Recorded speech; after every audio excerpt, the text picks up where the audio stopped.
areas of West Tennessee as you head out towards Pickwick Lake and Kentucky Lake down the Tennessee River Basin here this morning. We should be mostly dry overnight. After midnight, we might catch a quick shower into the early hours of your Tuesday. Temperatures in the upper 60s to start off the day. A few more downpours may bubble up with the afternoon heating for your Tuesday. Just slightly more moisture to work through on your Tuesday afternoon. Same thing on Wednesday for that matter. I mean, our moisture values are going to be elevated comparatively to where we have been in recent days, but they're not going to be off the charts like what we saw about 2.5 weeks ago when we were dealing with feels like temperatures 110 degrees here across the Mid-South. So some more spotty activity on Wednesday, and guess what? Probably Thursday will also feature a similar scenario playing out for us here as we head into that day, because there's a front that will be dropping into the area. Out ahead of the front, pretty toasty, still topping out in the upper 80s. And then we'll get a chance for a couple of showers to come along with it. Like I said, the monkey meter is not terrible. See, there is a general spike that does come up between Monday into Tuesday, and then stays level throughout much of the work week. There is another spike that comes in here on Saturday, and there's been some inklings of a new system that could come down the pipeline during that time frame before another drop off on Sunday. Of course, when you look at the 10-day forecast, a high near 90 degrees here on this Labor Day, 901 day, and kind of sort of if you put it all together, 90 and a 10% chance for rain, 901 here today when we go through the afternoon hours. You got a 30% chance for showers and maybe a few rumbles of thunder on Tuesday. Highs will be in the middle to upper 80s. Variably cloudy skies there. Partly cloudy skies coming up Wednesday, Thursday. We may have to add in a few more opportunities for rain Thursday. A few more rain chances on Saturday as well. Between that, we'll pop up near 90 degrees on Friday. Middle 80s on Sunday. And notice the upper 80s to near 90 degrees will return as we head towards the second full week of the month of September. You know, one of the things that makes this last few weeks, Patrick, so comfortable is the lower humidity levels. Are we going to see a rise in that, or are they going to remain the same, you think? The thing is that we'll probably have a rise, but it's not going to be terrible. I mean, today's still going to be comfortable enough, and that's why I'm thinking that the rain chances are going to be pretty spotty here today where we do just happen to have enough moisture. That's why as we are seeing some of that moisture coming out of the clouds here this morning, it's evaporating before hitting the ground because the air is so dry near the surface. But you do notice that there are a little small spikes here. It's not terrible. This is not horrible. It's just enough moisture that will help to facilitate a few more clouds and some opportunities for rain. Probably our best chances probably coming in as we see that spike coming up on Saturday. But that's a new system that's coming down on the modeling here today, and only really one or two models are suggesting that potential. Other models suggest we're completely dry. Others are suggesting that we could have some decent rain. So, it depends on how things play out. We'll just kind of watch how the models kind of trend over the next couple of days and make adjustments moving forward. But that would be probably Saturday that we have that opportunity coming into the fold. All right, meteorologist Patrick Ellis starting us off on this beautiful Monday morning. Patrick, thank you. No problem. And we're taking another look from our High Five camera here, again outside of our studios, 1960 Union Avenue in Midtown. You can see downtown Memphis off in the distance there, some clouds, also the sun coming up on this Monday morning. Here's a shot from our High Five camera downtown there with the Mississippi River, the I-40 bridge there off in the distance, and you can also see Tom Lee Park there. So let's talk a little bit about what we have planned today. We're going to be talking with Shelby Smith with Overton Park Shell. She's going to give us an update on some of the concerts we can check out for free here in Midtown at the Overton Park Shell. We also have a great interview about the various events and shows coming to the Buckman Arts Center, St. Mary's School in East Memphis. I mentioned that earlier. We're going to talk with the director this morning. We're also going to tell you about those food trucks and those events that are happening at Memphis Botanic Garden as they get ready for the ZZ Top concert at the Radiance Amphitheater. Again,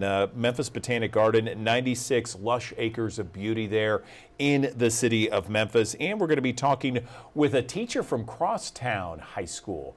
He is up for a national award, and he needs our vote. We're going to tell you how you can support him. But right now, I want to go back outside to our High Five camera downtown. Beautiful shot there, as you can see, as on this 901 day, 70 degrees, 708. We're going to take a short break. When we return, we're going to be talking about volunteers that are needed for the Memphis Marathon, the St. Jude Memphis Marathon. That's in 1 minute. on Action News 5's Digital Desk.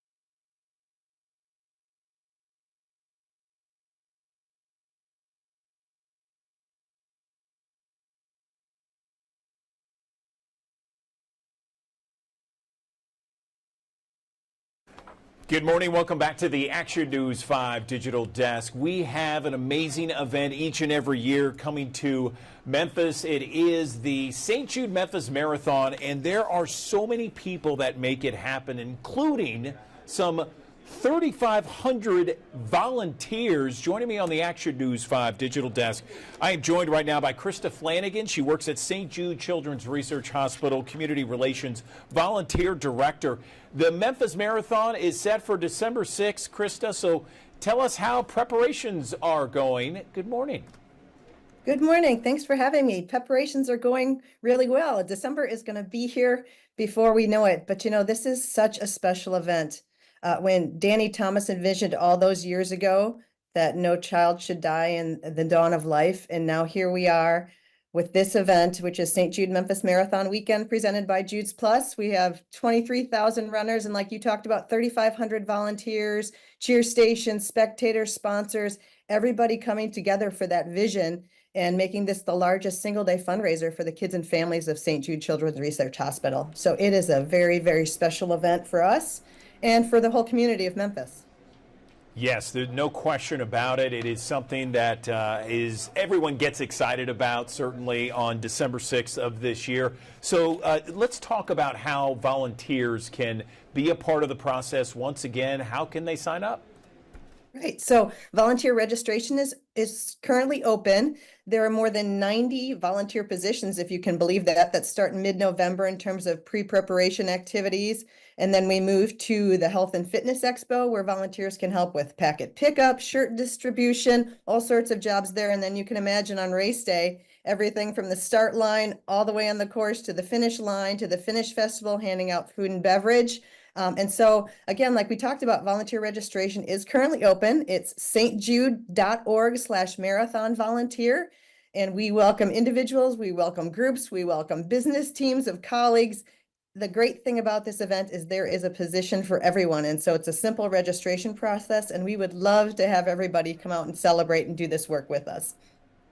You know, every time it comes, and there is just so many people, and I know you see this firsthand, Krista. There's just so many people that just want to be out there, wave, and root everybody on. And that's part of the process too, right? To have volunteers that just root on those runners. You are absolutely correct. So we call that our cheer station program. And so we work with groups of all sizes, from 5 to 6 people who are family members who want to come out, to patient families whose children have been treated by St. Jude, all the way up to businesses and corporations and fraternities and sororities.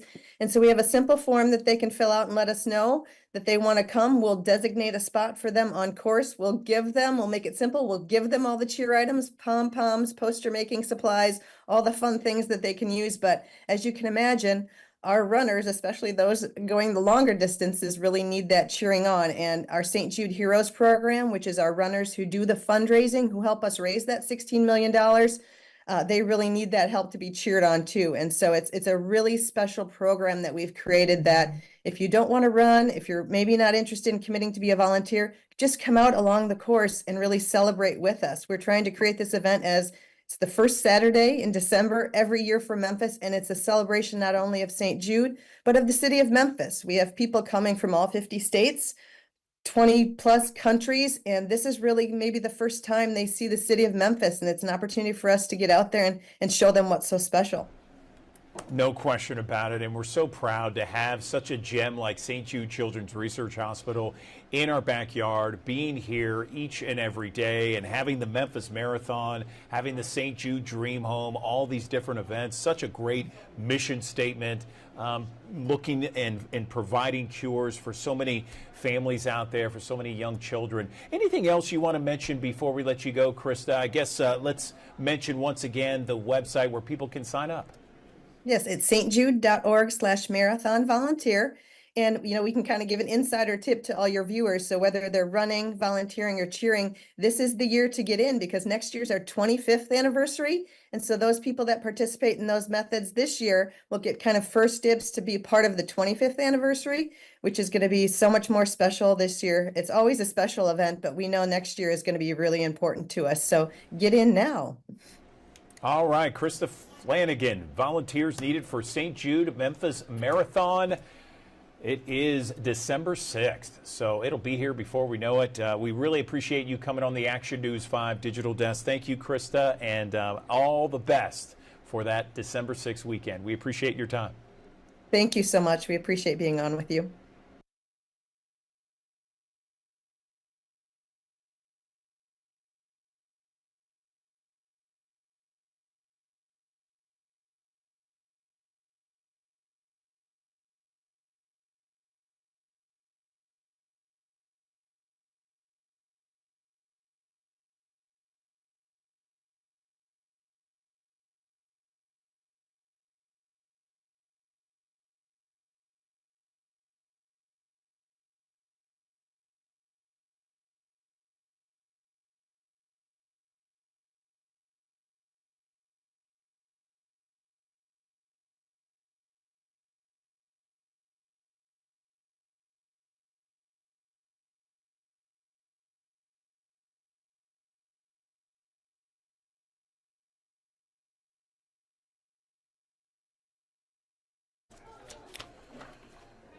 Good morning. Welcome back to the Action News 5 Digital Desk. For more than 28 years, the Buckman Arts Center at St. Mary's School in East Memphis has been home to so many different performances and events. They have a new season about to get underway, and joining me now on the Action News 5 Digital Desk, I'm joined by Cindy Yonker. She is the director there at Buckman Arts Center.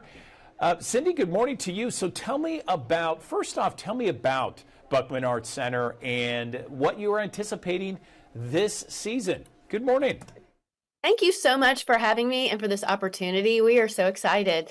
Yes, we are heading into our 28th season. The Buckman Performing Arts Center is a fully functional performing arts center on the campus of St. Mary's School. St. Mary's is an Episcopal independent school that offers education for girls ages 2 to 18. But what makes St. Mary's so unique, lots of schools have theaters on their campus, but they open their doors to the community. So everything that we do welcomes anybody around the area to come and enjoy our shows. We have up to 10 main stage shows per year. We have international artists that come from all over the globe. This year we'll be welcoming the Soweto Gospel Choir from South Africa. We will be welcoming Cantrip from Scotland. We have something for everything. We have an incredible flamenco group, Flamenco Vivo Carlota Santana, that incorporates live music and dancing as well. It's very colorful and very engaging. We really kind of cross the world, and we have some wonderful familiar names as well, like Pure Prairie League will be here. That's going to be a huge crowd pleaser. We'll be opening with Leo Kotke. We just have a variety of artists that bring in an opportunity for you to engage with these really intimate performances. We also have a functioning art gallery. We have the Buckman Dance Conservatory that's here that serves over 200 dancers from around the community. We have about 21 different schools that attend. So basically everything after 3 o'clock is open to the greater community. Our doors fling wide open, and we welcome in some incredible audiences. You really have some amazing different events across all kinds of different genres there, Cindy. Tell me what it takes to do that at St. Mary's School, and has it always been this kind of broad genre over the last 28 years? Absolutely. So it takes a lot of careful planning and balancing of schedules. We partner a lot, obviously, with the school. So they're very kind to let us operate this program. we really try to balance our season and offer something that the audiences might be familiar with, coupled along with something that they may never have experienced before. For example, this year we're closing with a group called Omnium Circus, and they are an all-inclusive circus, meaning you might have somebody who does not have the use of their legs that is doing aerial work, or we definitely have sign language the whole time interpreting throughout the show. It's an able-bodied circus, so it's reimagining what you see in the circus theatrics and arts. So that's going to be a fun way to bring in new audiences, and they're a relatively new group. It's a big group, but it's going to be fun for people to experience that for the first time. And then we also have some people that, again, some artists that people are already familiar with. We're bringing back the Popovich Comedy Pet Theater, which is amazing. We're doing 2 performances. We don't want to be simple by calling it a cat circus. It's much more than that. They do an incredible job of creating these performance vignettes that are very engaging and funny. Many of our shows that we do, they're not geared towards children, but if you have a child in your life, the kid is going to enjoy it as well. If you don't have a kid in your life, you're going to have a fabulous date night or girls' night out. Buckman is, I neglected to point that out. We are only 288 seats, which makes us one of the smallest venues in Memphis, but truly one of the best. The furthest seat from the stage is less than 40 feet. So every single interaction that you have with these artists is sort of a once in a lifetime experience.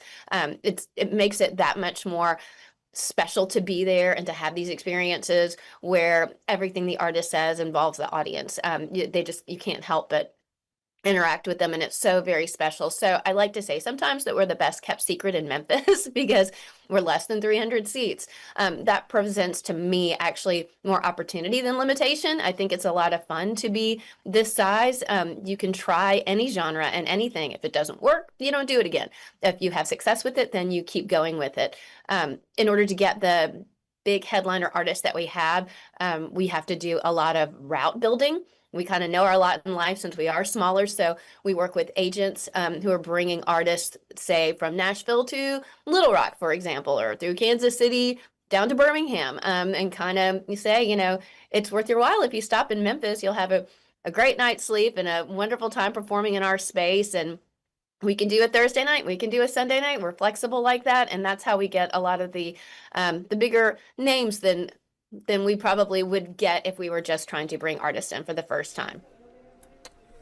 Yeah, the other issue when you have a venue with under 300 seats is the fact that you better get your tickets early because it's going to sell out. I mean, Pure Prairie League, I mean, that's a big name. So we do not have a lot left of that. You are absolutely right. Yeah, I would anticipate. So tell me how some of the girls that go to St. Mary's, how do they react to being there, seeing all these different kinds of genres right there on campus? The girls at St. Mary's are the best, and they are busy, busy bodies, let me tell you. They don't have a lot of free time. So they do get to see the artists while they're here, and they sometimes get to interact. But for the most part, our greater audience comes from the community.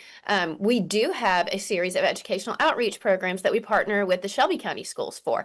Every artist that we bring, we want to share with the community as much as we can, free of charge. So we will be doing school shows with Omnium Circus, with Flamenco Vivo. If we can fit one in with Popovich, we will, and also with Soweto when they come in. So this year we'll be working with Doubletree Elementary, Southern Avenue Charter School, Cromwell Elementary. Brewster has reached out to us. We have some amazing partners. The Shelby County schools are such a great partner for us. Whenever we reach out to them, they just basically say, let me know how many buses and when, and we bring in so many kids, and it's just truly amazing to see them here. And they're so fun, and it's wonderful to watch sometimes their first experience and with a live performer and as an audience member. So how can people get tickets, Cindy? Visit BuckmanArtCenter.com or call me at 901-537-1483. As you mentioned, because it is such an intimate little venue, things do sell out. Leo Kottke will probably come close to selling out. Pure Prairie League is definitely on its way. Klezmatics is another fabulous group we have coming in. They're one of the most famous klezmer groups in the world, Grammy winners. They're selling very well. That'll be in January. But visit our website at BuckmanArtCenter.com. You can choose your own seat. Call that number. Again, we have such incredible assets that make it such an enjoyable night out, and that is our goal. We have free parking. We're located at the corner of Walnut Grove and Perkins Extended. easy to get in, easy to get out, and there's so many great restaurants around here. Most of our artists perform without an intermission, and our shows typically start at 7. So you're talking about 90 minutes of incredible entertainment and a relaxing evening to see something that will absolutely expand your mind. And then you get to go and have a wonderful date night, girls' night, friend night out. It sounds amazing. Cindy Yunker, director of the Buckman Arts Center at St. Mary's School in East Memphis. We appreciate your time. Congratulations on such a great season ahead with all the anticipation. We appreciate you coming on the digital desk and telling us about it. Thank you. Thank you.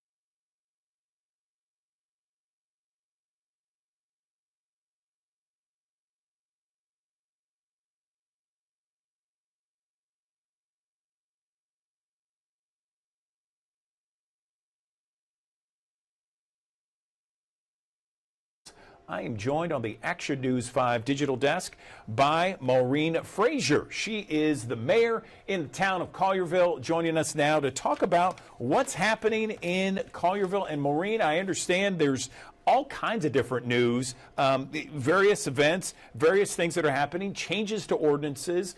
Tell me where you want to begin. Good morning. Good morning. It's always a good day in Collierville. And yes, we have been busy. We have been working on discussions for many, many months, actually going back several years, regarding an expansion of our Collierville Library. That is finally going to be taking place. There's still a lot more planning to be done, but we're expanding the children's area, the young adult area, meeting spaces, and a lot of new technology and meeting space. So it'll be a great asset to our town and for everyone in the town of Collierville. We also have been. I'm sorry, continue. Yes, we also amended an ordinance regarding beer in the town, and they go back into the 1960s. So we're getting with the times on that, but we're also going to have it maintain our safe community. And thirdly, we have a 2050 plan that we've been working on to see what the citizens want Collierville to look like in the year 2050. So the Board of Mayor and Aldermen, during a retreat, we have appointed our steering committee. So there'll be a lot of new information and a lot of opportunities for involvement with the community and focus groups. Thank you for all of that. I understand, and I know that that library expansion has been in the works now for quite some time, or at least there's been proposals out there. The beer ordinance, what was the issue? Because for some reason on social media, that seemed to gain a lot of fanfare. There was a lot of people talking about it. There was, we had some really antiquated laws in Collierville, and through the years we've made some changes, but this was a total analysis of everything in our beer ordinance. And, we had a law in our books that said you could not dance where they serve alcohol or where they played music or there was a band. Well, we have a lot of restaurants in Collierville that do have bands that do serve alcohol. And people have been dancing. So people have been breaking the law for many, many years. So we're getting up with the times. We still, like I mentioned, we didn't open it up to anything that will be what I consider crazy. It's still Collierville. We still want to be a safe community, but we want to be able to be within the law, but also to provide businesses an opportunity to conduct their business. We did not get the Topgolf to locate into Collierville. And it may be because of our ordinances. We had an ordinance in place that you could not have simulators or video games where alcohol is served. So I don't know if Topgolf would have chosen Collierville had that been changed, but this opens an opportunity for businesses that can come to Collierville. Got it. Thank you for the deep dive on that. I appreciate that, and I think most people understand the issue here. Let's talk about some of the issues that are coming into the month of September, and let's begin with the Fantastics at Harold Theater. What is that, and tell me what's happening? Yes.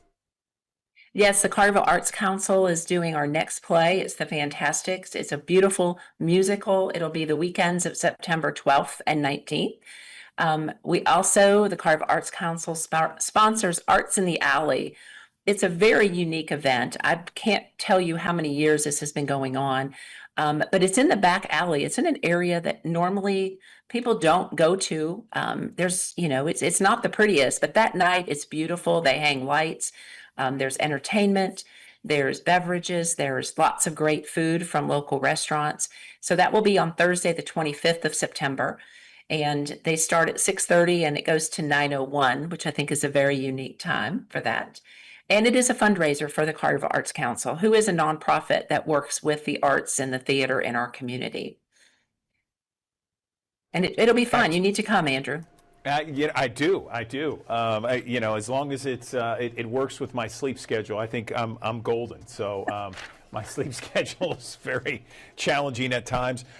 Tell me about Carriage Crossing and the Carriage Cookout. Yes, the Memphis in May Barbecue is hosting, along with Carriage Crossing, a barbecue event, a cookout, and it'll be held on September 27th. So there's a lot of great, the weather has finally broken. It's beautiful outside, and that should be a great event for Collierville. Everybody loves barbecue. Oh my gosh, of course. In our area, there's no question about it, and that looks great. And then there's another thing that I think is just kind of a reoccurring annual basis. This classic car show that's on the way. It is. That is a wonderful partnership between the Collierville Education Foundation, Landers Ford, and Central Church, along with the police department. And people can enter their cars. It's at parking lot of Central Church, and all the money raised goes to the Collierville Education Foundation. And that too. And one of the first phone calls I received when I was sworn in as our new mayor back in December was an invitation for the car show to make sure that I had the Mayor's Choice Award. I've never judged a car show before, so we need some really, really good cars out there so I can pick the winner. Exactly. Anything else before we let you go, Maureen? This has been great. You've hit on a number of different topics. No, everything is great. Come visit us in Collierville. We'd love to have you.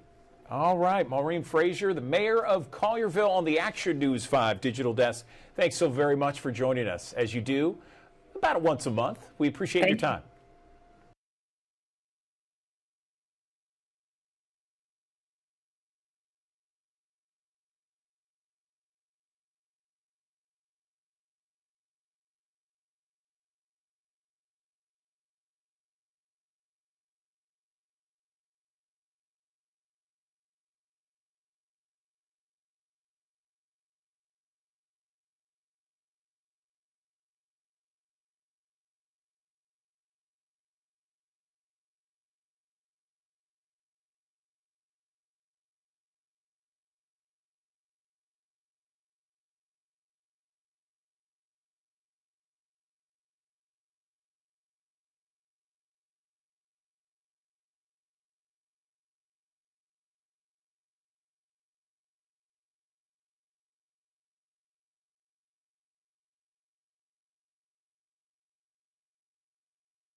Good morning, everyone. Welcome back to the Action News 5 Digital Desk. Well, we are about to embark on a familiar time during the year. Fall, we got football going on, classes are back in session, and rapidly approaching is the NBA season that kicks off in late October. We got to get hyped for the NBA season, and your Memphis Grizzlies joining me now on the Action News 5 Digital Desk. We got Carly Lyons. She is Director of Promotions, Retail, Regional Marketing for the Memphis Grizzlies. And I love getting hyped for the Grizzlies, the season ahead. And wow, you are going to be all over Memphis and the Mid-South. More than 24 events, Carly. Good morning. Let's talk about it. Yeah, we're excited as well. We love getting excited for the Grizzlies season also. And yes, we are trying to be all over the Memphis Metro, engaging with fans and getting everyone excited to tip off the season on October 22nd. Yeah, so listen, let's talk about it here because I got a number of different events here that start August 29th going through the weekend. Tell me about the ideas around this event because you're hitting Germantown, Hernando, Collierville, Lakeland, all over, right? Yeah, that's the goal. We want to be as accessible and present to all of our fans as possible. Tipping off our events this weekend, Labor Day weekend. Levitt Shell, Overton Park Shell rather tonight. And then we'll be on Beale Street for 901 Day. And then, yeah, we're going to hit the road as far east as Rossville. We'll be in Hernando, South Haven, and everywhere in between. Some of our favorite events I'll highlight for everyone is September 20th. It's a Saturday at AutoZone Park. It's the Grizzlies game with the Redbirds. So lots of Grizz entertainment. Cedric Howard and Javon Small will be present. Cedric's going to throw out the first pitch. They'll be available for autographs. The Redbirds are going to be wearing Grizzlies-themed jerseys, which the first 5,000 fans in the gate can receive a replica version of. So that's a great day. And then also Cooper Young Fest is one of my personal favorites. It feels like the whole of Memphis comes out. So that's another place that people can find the Grizzlies. We'll also be hosting a special MVP hospitality tent for our season ticket holders. And yeah, just, trying to be all the places, getting people excited to help us tip off the opening night. Really want a packed house. It's the 25th season in Memphis, and we want to start out strong, and we really would love Memphis's support. Absolutely. So at these events, Carly, can you talk a little bit about how fun they are, what happens during the events, the hype surrounding it? Yeah, it varies from event to event. So, fans can expect to see Claw Crew and Grizz Girls most frequently. Mascot Grizz will be present. Sometimes there's players available. We'll also be letting fans register to receive 2 free tickets to a preseason game. So if you see us out and about before, October 11th, all you got to do is just register with us and you'll receive 2 free tickets to a preseason game in your email inbox. And we really want to get people out, get them to FedEx Forum, get them excited, and make it as easy as possible.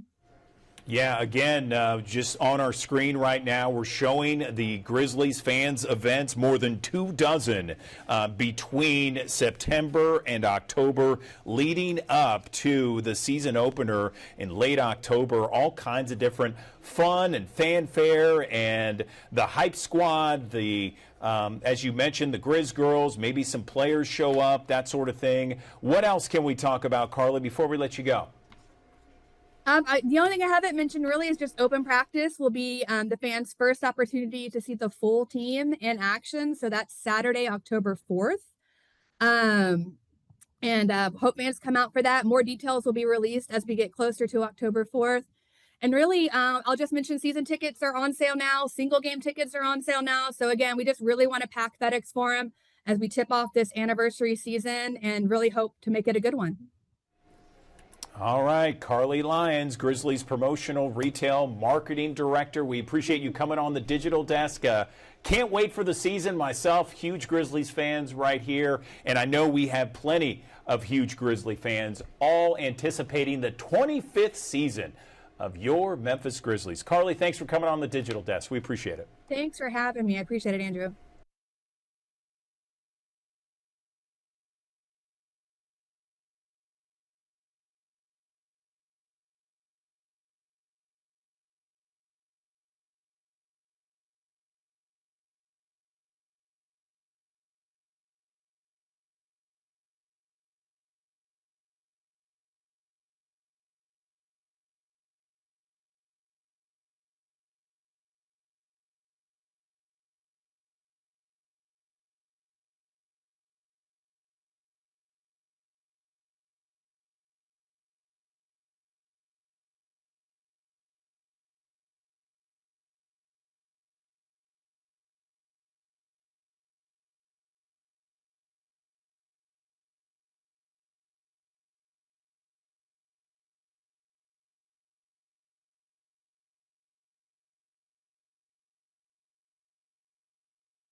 Good morning. Welcome to the Action News 5 digital desk. Well, today marks 20 years since the worst natural disaster in the country. Hurricane Katrina devastated the Gulf Coast, the Mississippi coast, the Louisiana coast, with New Orleans being ground zero. More than 1,800 people. Think about that.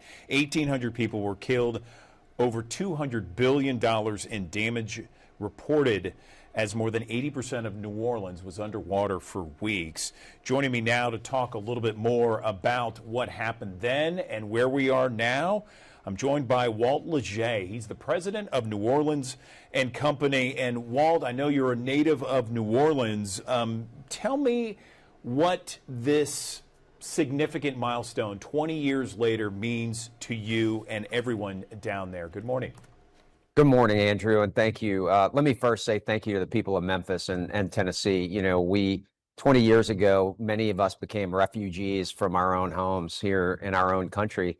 And we were so fortunate and so blessed to have people all over the country open their arms and embrace us. It's something that I think a lot of us are reflecting on today and are incredibly grateful for that, always will be. It's a complicated week for us here in New Orleans, a lot of emotion and a lot of people experiencing reliving the trauma that they experienced 20 years ago with so much devastation. It's also a day of reflection, a time of reflection to think about how far we've come and how fortunate we are. So I think that we've all embraced the concept that tough times don't last, tough people do. And as a result of that, it's taken time and it continues to take time. But we have rebuilt our lives here and have become one of the most iconic destinations anywhere in the country to attract people to visit, whether it's for leisure or for conferences, conventions, meetings, major concert events, sporting events, and everything else. So we're a very blessed people who have been through quite a lot. You're sitting there at the Superdome, Walt, and wow, there's just so much to talk about with 20 years ago being that site of devastation, and then years later, a Super Bowl, hosting Super Bowls, other incredible sports moments. Give me the significance of where you are right now. Yeah, as you mentioned, a shelter of last resort 20 years ago for over 10,000 people who weren't able to escape the direct path of the storm, and so it served them as a shelter, certainly took on a lot of damage and was a place of great suffering and great sorrow. To be reborn just a year later as a symbol of resilience and of hope for our community. And as you said, now a 50-year-old building, one that's been invested in time and time again so that it can continue to host the most iconic events anywhere. It's been the site of international championship boxing matches and, of course, 8 Super Bowls now, more than any other venue in America. We had Taylor Swift here last year. We continue to attract the most iconic events anywhere on the planet. So, and I think a source of pride and a source of hope for all of us. No question about it. Tell me what other cities across the country can learn from New Orleans public-private partnership, Walt. Yeah, well, I mean, rebuilding was a challenge and continues to be. But we have come together with both public sources of funding and private sources of funding to invest tens of billions of dollars in this community over the last 20 years. One of the most important investments was in resiliency. So a more than $15 billion flood protection system that's in place, hurricane protection system that exists around the city of New Orleans. It's been tested and it's come through with flying colors and protected us from storms that have come our way over the last several years. We are one of the most prepared communities along the Gulf Coast for these types of events. And I think people recognize that storms are a part of the ecosystem that we have that we live in. And so being prepared matters. We've built a more resilient city. We've continued to invest in infrastructure that allows us to be able to bounce back from these types of events. And that's led to tens of billions of dollars of investment in attractions like the Audubon Nature Institute and the World War II Museum, so many hotels and other venues, people's homes, a variety of other things. So I think we're an example of how to build so that we can be a place that can bounce back from these types of things as opposed to just be reactive all the time. So that example is something I think we're very proud of. There were a lot of people that argued, Weldon, I'm sure you're well aware, that New Orleans should not be rebuilt. What do you say to those people now? Yeah, I think we say what we said then. Hard to imagine a world without a place like New Orleans in it. One of the most remarkable, unique cities anywhere, filled with people who are creative and who know how to celebrate life and experience a real sense of joy. The music, the food, all of the culture. There's a reason that people are attracted and to spend time here and to invest here. And that's the reason why the people of America ultimately said that we don't want to know a world that doesn't have New Orleans in it. And as a result, they joined hands with us and we've rebuilt this incredible city. So something I think we're very proud of. If we could have skipped going through this event 20 years ago, I think we all would have agreed to do that. But having gone through it has changed us and has made us more confident that the future will be bright. And we'll do that in partnership with people all over the country. And again, grateful for the support. Walt Leger, thank you for coming on the Digital Desk and talking with us on this significant day here, 20 years later, Hurricane Katrina. Congratulations on all the success since then. And no question, New Orleans and Memphis have a unique connection. And we appreciate you coming on the Digital Desk. Thank you. Absolutely. Thank you. Hope to see you soon.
This young man right here, because he is being considered for an amazing national honor, which is amazing to begin with, just being awarded a national honor, but he has a chance to win not only $10,000, but also the school that he works at, which is the Crosstown High School. They could also receive several $1,000s as a result of this Heroes of the Classroom contest.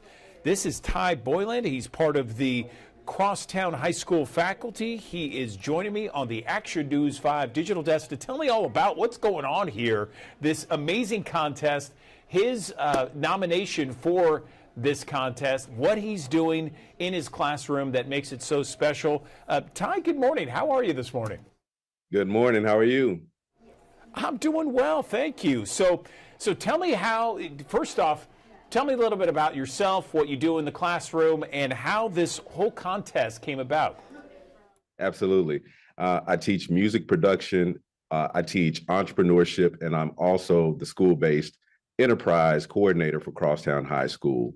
What I think makes my classroom so special is that there's something for everyone. It's a very safe, inclusive space. And I think that this nomination is a huge victory for electives teachers because we actually bring joy to learning for our students. So I'm very excited about the opportunity. I can totally see how someone who is positive, someone who is uplifting in the classroom can be nominated for this national award. So how did that come about? Actually, it was a little bit before the summer started. I received an email that said I was nominated, but I didn't hear much about that afterward. So I said, well, you know, it's cool to get an email to say I was nominated for something. But a couple of weeks ago, I got an email saying that I was a top 10 finalist nationally for this. And then I actually saw what the prize was, and then I got even more excited. So. Yeah, I bet. So you have a chance to win $10,000. Crosstown High School has a chance to win $5,000 as a result of this Heroes of the Classroom contest. So do we know, some of the parameters, the criteria on how they choose who wins this? Right. So it's in the public vote now. So it's in the hands of the public. And I feel like since we're approaching 901 Day, what better message to send to the rest of the country that Memphis has something to say, our educators have something to say, and we have amazing things going on here. So hopefully I have the votes of the greater Memphis public. You can go to heroesoftheclassroom.com to vote. All you have to do is put in your name and your email address. It's that simple, and click Ty Boylan to win. And we want to let everybody know that you can scan the QR code here, and it will also take you to where you can vote for Heroes of the Classroom there. Again, heroesoftheclassroom.com. You can vote for Ty Boylan there. What is the most rewarding aspect, Ty, of being a teacher, specifically music production that you teach?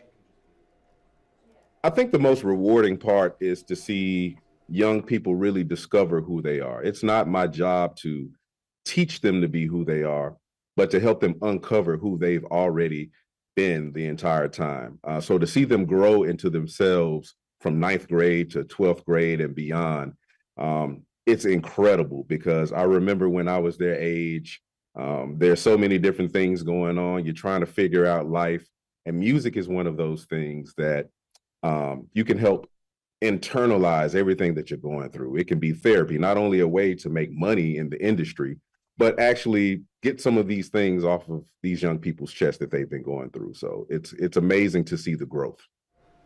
That's fantastic. I wholeheartedly agree 100%. Anything else you want to mention before we let you go, Ty? I'm just so thankful for the opportunity to be nominated, and also to be in the top 10 of what appears to be incredible teachers.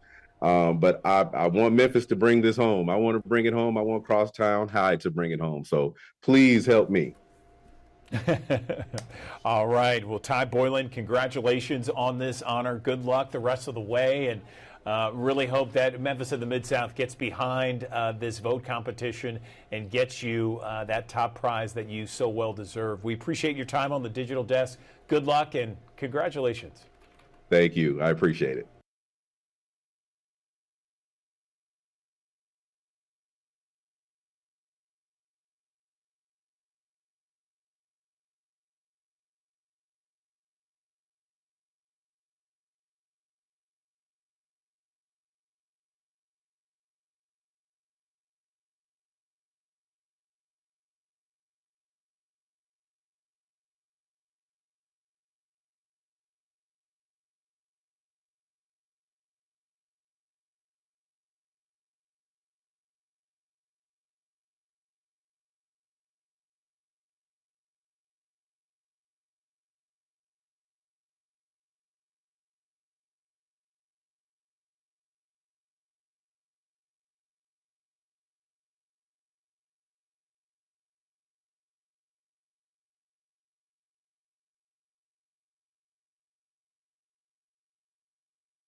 Welcome back to the Action News 5 Digital Desk. Well, believe it or not, Mempho Music Fest is not that far away. This is scheduled for October 3rd through the 5th.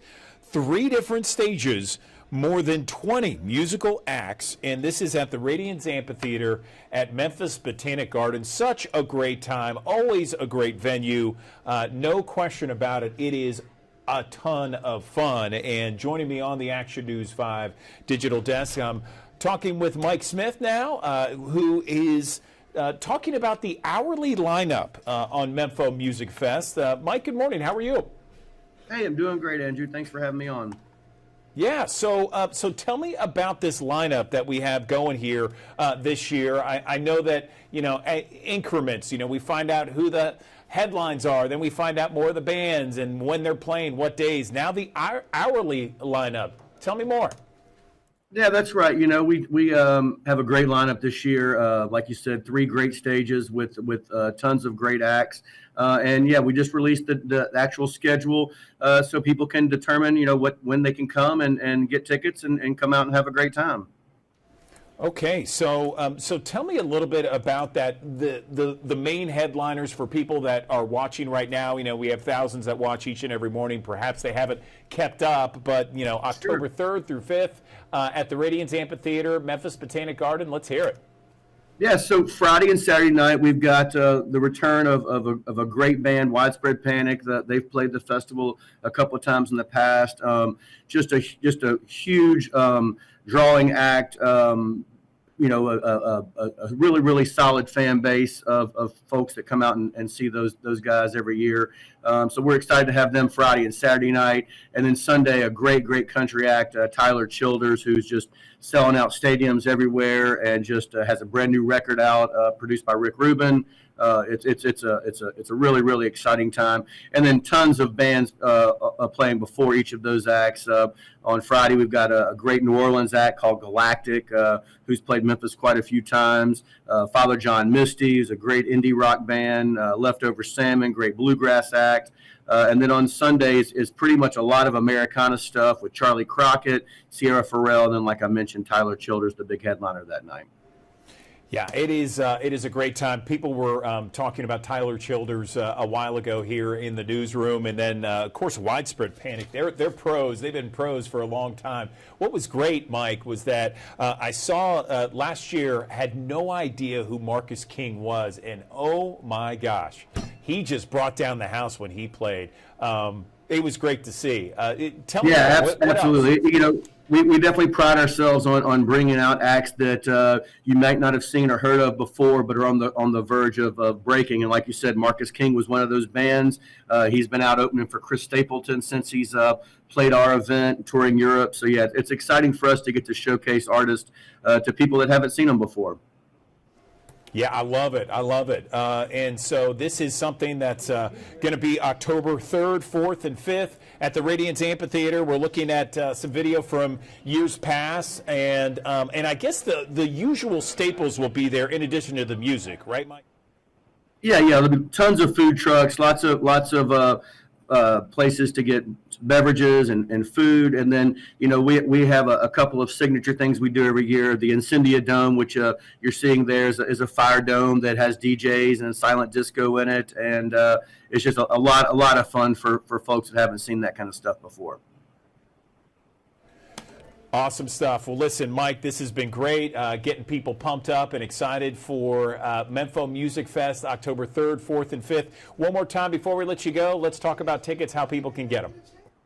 They go to the website, memphomusicfest.com, and they're there. They're going fast. So I would suggest go ahead and get them, especially those Sunday tickets. Like you said, Tyler Childers is those tickets are moving quick. All right, appreciate it. Mike Smith, Mempho Music Fest, joining us on the Action News 5 digital desk. Talk about the big event, a 3-day event at Radiance Amphitheater, Memphis Botanic Garden. Mike, appreciate your time. Thank you. Thanks, Andrew. Appreciate it. See you in October.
Good morning, everyone. Welcome back to the Action News 5 Digital Desk. 7:58 is the time on this Labor Day morning, 9:01 day. Let's get to some of the stories that we are following at this hour. Memphis police have released this video here. It shows three men who investigators say robbed an armored truck in broad daylight. This happened Friday morning outside of a Kroger in Whitehaven.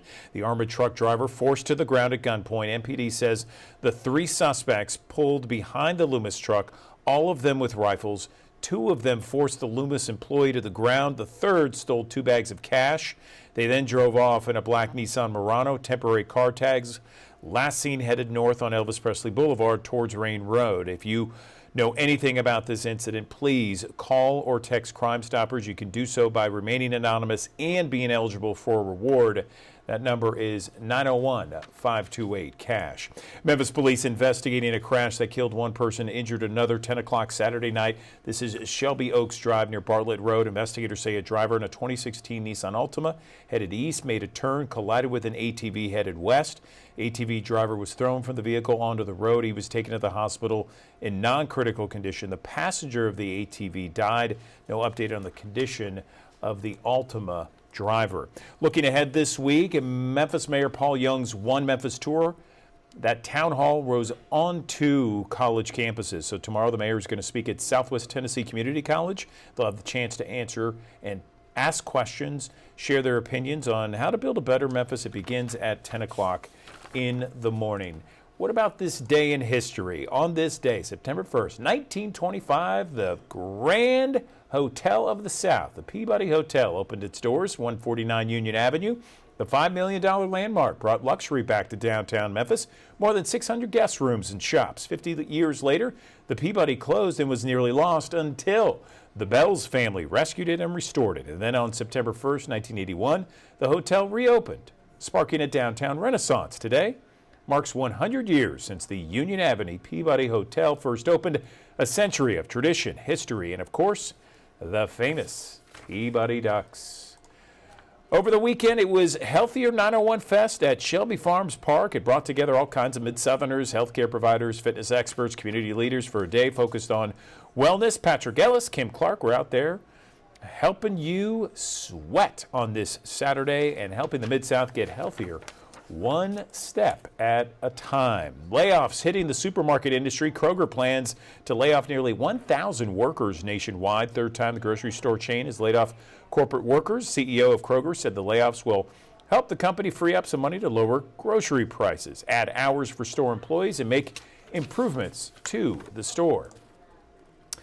University of Memphis Police investigating a hoax threat that was made yesterday for the main campus. Memphis Police came to the university to assist. All information at this time indicates that threat was a hoax. The FBI, in fact, currently investigating at least 10 university threat hoaxes all across the country, including University of Arkansas, University of Georgia, and the University of Tennessee at Chattanooga. All right, this week marks the end of an era in Germantown. Demolition expected to begin at the long-standing Carrefour Mall near Kirby and Poplar. Crews taking the mall down to make way for the standard Germantown. That's a mixed-use space, 320 loft-style residences, more than 27,000 square feet of retail. Property was purchased 2022. Now shattered glass, broken windows, fences mark the official start of the change. For many, it's bittersweet, saying goodbye to a landmark while welcoming a new future. The final tenants back in November of last year, Swanky's Taco Shop, were given notices to vacate as the redevelopment vision gained traction. Crews will begin demolition tomorrow. And as we've been mentioning, it is 901 Day today. The day will be filled with all kinds of ways to celebrate the city of Memphis, starting with events at the Cadre Building, 901 this morning, with a civic summit featuring local leaders. And then at 2 in the afternoon, an awards and after-party ceremony featuring DJ LA. After that, there's a VIP reception at 5 to honor local icons like Glorilla, Tay Keith, Priscilla Presley. Event organizers say today will highlight the best of the Bluff City. It all wraps up with a royal roast of Memphis at 6 o'clock. Comedy show headlined by Cletus Allen Jr. Multiple guests are expected. Let's take another shot of our forecast right now with meteorologist Patrick Ellis. Thanks for joining us here on the Action News 5 digital desk here on this Labor Day 901 day as well. A great day of weather setting up for us. Starting off with a few clouds, but giving way to a bit more sunshine breaking back out through the course of the day. Temperatures warming up into the upper 80s and near 90 degrees through the course of the afternoon hours. A seasonably warm day, actually right on par for where we should be for this time of the year, with the north breeze coming in around 5 to 10 miles per hour. Tonight, clouds will be gradually on the increase. Upper 60s the call, with a few showers possible. Northeasterly breezes coming in around 5 to 10 miles per hour. I want to give you a first alert, though, to some spotty rain chances coming back as we head into your Tuesday, Wednesday, Thursday. A lot of this week will feature at least a shot for a little bit of rain each and every day, but will it be in every location? No. Will it be a situation where we could see a few hefty downpours? It's a possibility, not completely out of the realm of possibility here today. So when we look at the chances for rain, probably our best chances coming in here on your Tuesday. Wednesday and Thursday, still some opportunities. Nonetheless, we may need to adjust those rain chances as we go through the course of time. Friday looks to be drier, and then Saturday there may be another shot for rain to come back as we head through the back end of this week. So some morning cloudiness giving way to more sunshine breaks as we head through the course of the day. A couple of isolated downpours. Probably our best chances closer to Pickwick Lake, northern Mississippi, for those chances here this afternoon as we warm up into the upper 80s near 90 degrees.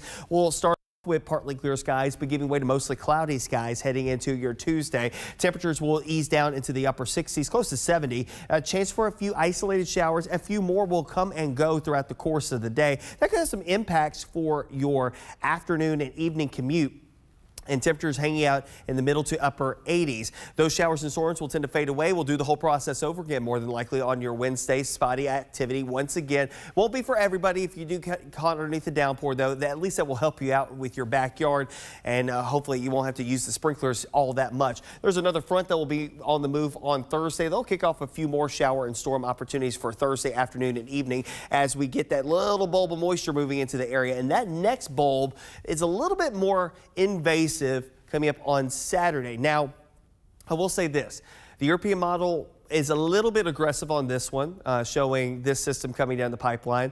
Right now, we're going to keep the rain chances on the lower end of the spectrum. And the reasoning why is probably because, again, we're just now starting to see this emerging in the guidance. So we don't want to be too gung-ho and it starts to fall apart. But I do want to give you a first alert that there's that chance for some rain that could have some impacts on your upcoming weekend. And of course, you see part of the reason why there's a surge in moisture that comes in here as well. Stay up to date with the very latest anytime and everywhere on the Action News 5 First Alert Weather app. You can download it in the Google Play Store and the Apple App Store. High near 90 for today, a mixture of clouds and sunshine. We'll go 86 for Tuesday, Wednesday, Thursday. Each day features a chance for a few showers here and there. Overnights will be generally in the middle and upper 60s. We'll get another front to come through here, but that front will just usher in some drier air, at least briefly drier air moving into the fold as we head towards the back end of this week. Temperatures will still be able to nudge up towards 90 degrees on Friday. Saturday, more clouds. And again, the question mark is the chances for a few showers to come along with that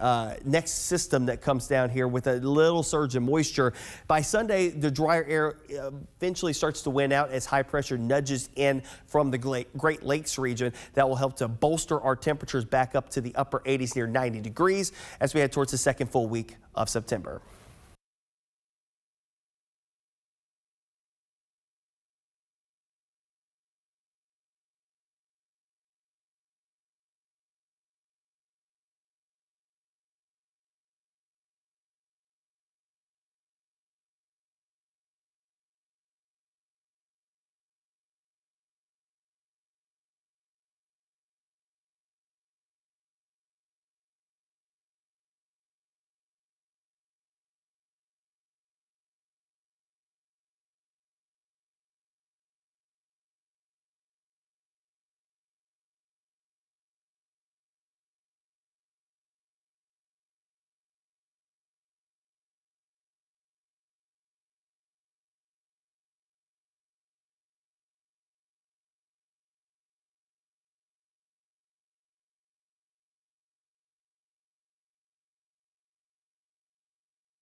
Good morning. Welcome back to the Action News 5 Digital Desk. All right, let me ask you out there, how many times have you heard people say, well, it's too expensive to fly out of Memphis. I can't really fly anywhere because it's just too expensive. I can't afford it.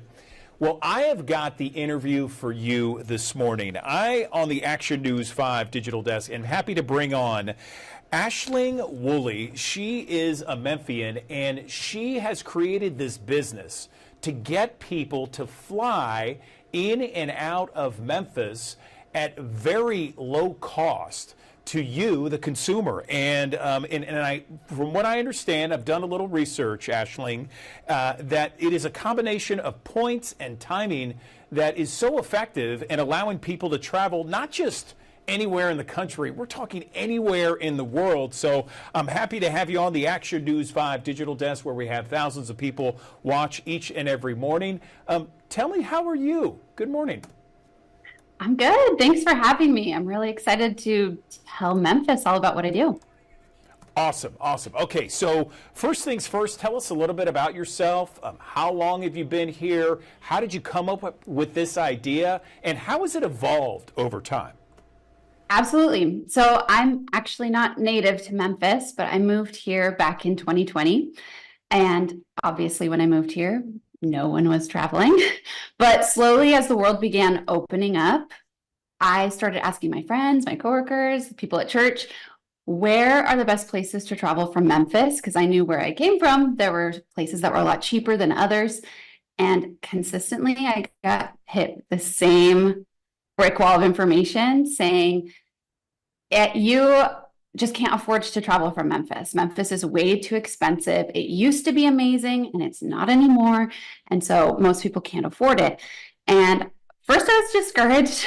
And then with a lot of stubbornness in me, I did some research and ended up really finding that if you are able to time everything correctly, and if you're looking for flights in the right places, you can make travel so much more affordable. So back in 2021, I just started an Instagram account posting fun flights I was finding for myself and put it out into the Instagram world. And then in 2023, I shifted that into a business where I'm able to consistently share amazing flight deals from Memphis and, like you said, to all over the world. A lot of people, when they hear that, they think these must be crazy layovers, like a ton of layovers, or have to stay there for a long time, or that they're all on budget airlines. And that is just not true. I'm consistently finding deals that I would be willing to take myself. So there are short layovers or only one layover or nonstop options, and consistently on major airlines with some budget airlines thrown in there for people who really do like a good deal. So that's kind of how it started. And then it turned into so much more. I realized the more I shared about how to make travel accessible, that I was actually only sharing a piece of what I do. I use cheap flights all the time, but we actually use credit card points to pay for the majority of our travels. So even though I do find amazing cash fares out of Memphis, I have since expanded it to be helping people to use credit card points to travel for free consistently. So it's kind of changed, but we're still starting, like I still have all the amazing deals, but we're morphing to give you more flights for less money. Fantastic, Aisling. And I want to let our viewers know about your website. This is it, 901flights.com. And it kind of talks a little bit about how you're able to save people money with flight alerts, points, and other things. You have a strategy involved that talks about, you know, how you're able to get these flights from anywhere in the world, as you mentioned, as we've been talking about. What is the biggest surprise to you? Because this is relatively new. You've been doing this for a couple of years, 3 years. What is the biggest surprise to you that you found coming up with these different strategies? The biggest surprise is actually that most people don't know how to access these resources. First of all, finding cheap flights, they're out there and it just takes a little bit of work. And so I eliminate the time and work needed and just find them for you. But on top of that, I meet people every day who tell me, oh yeah, I use credit card points all the time. We fly, a couple times here and there.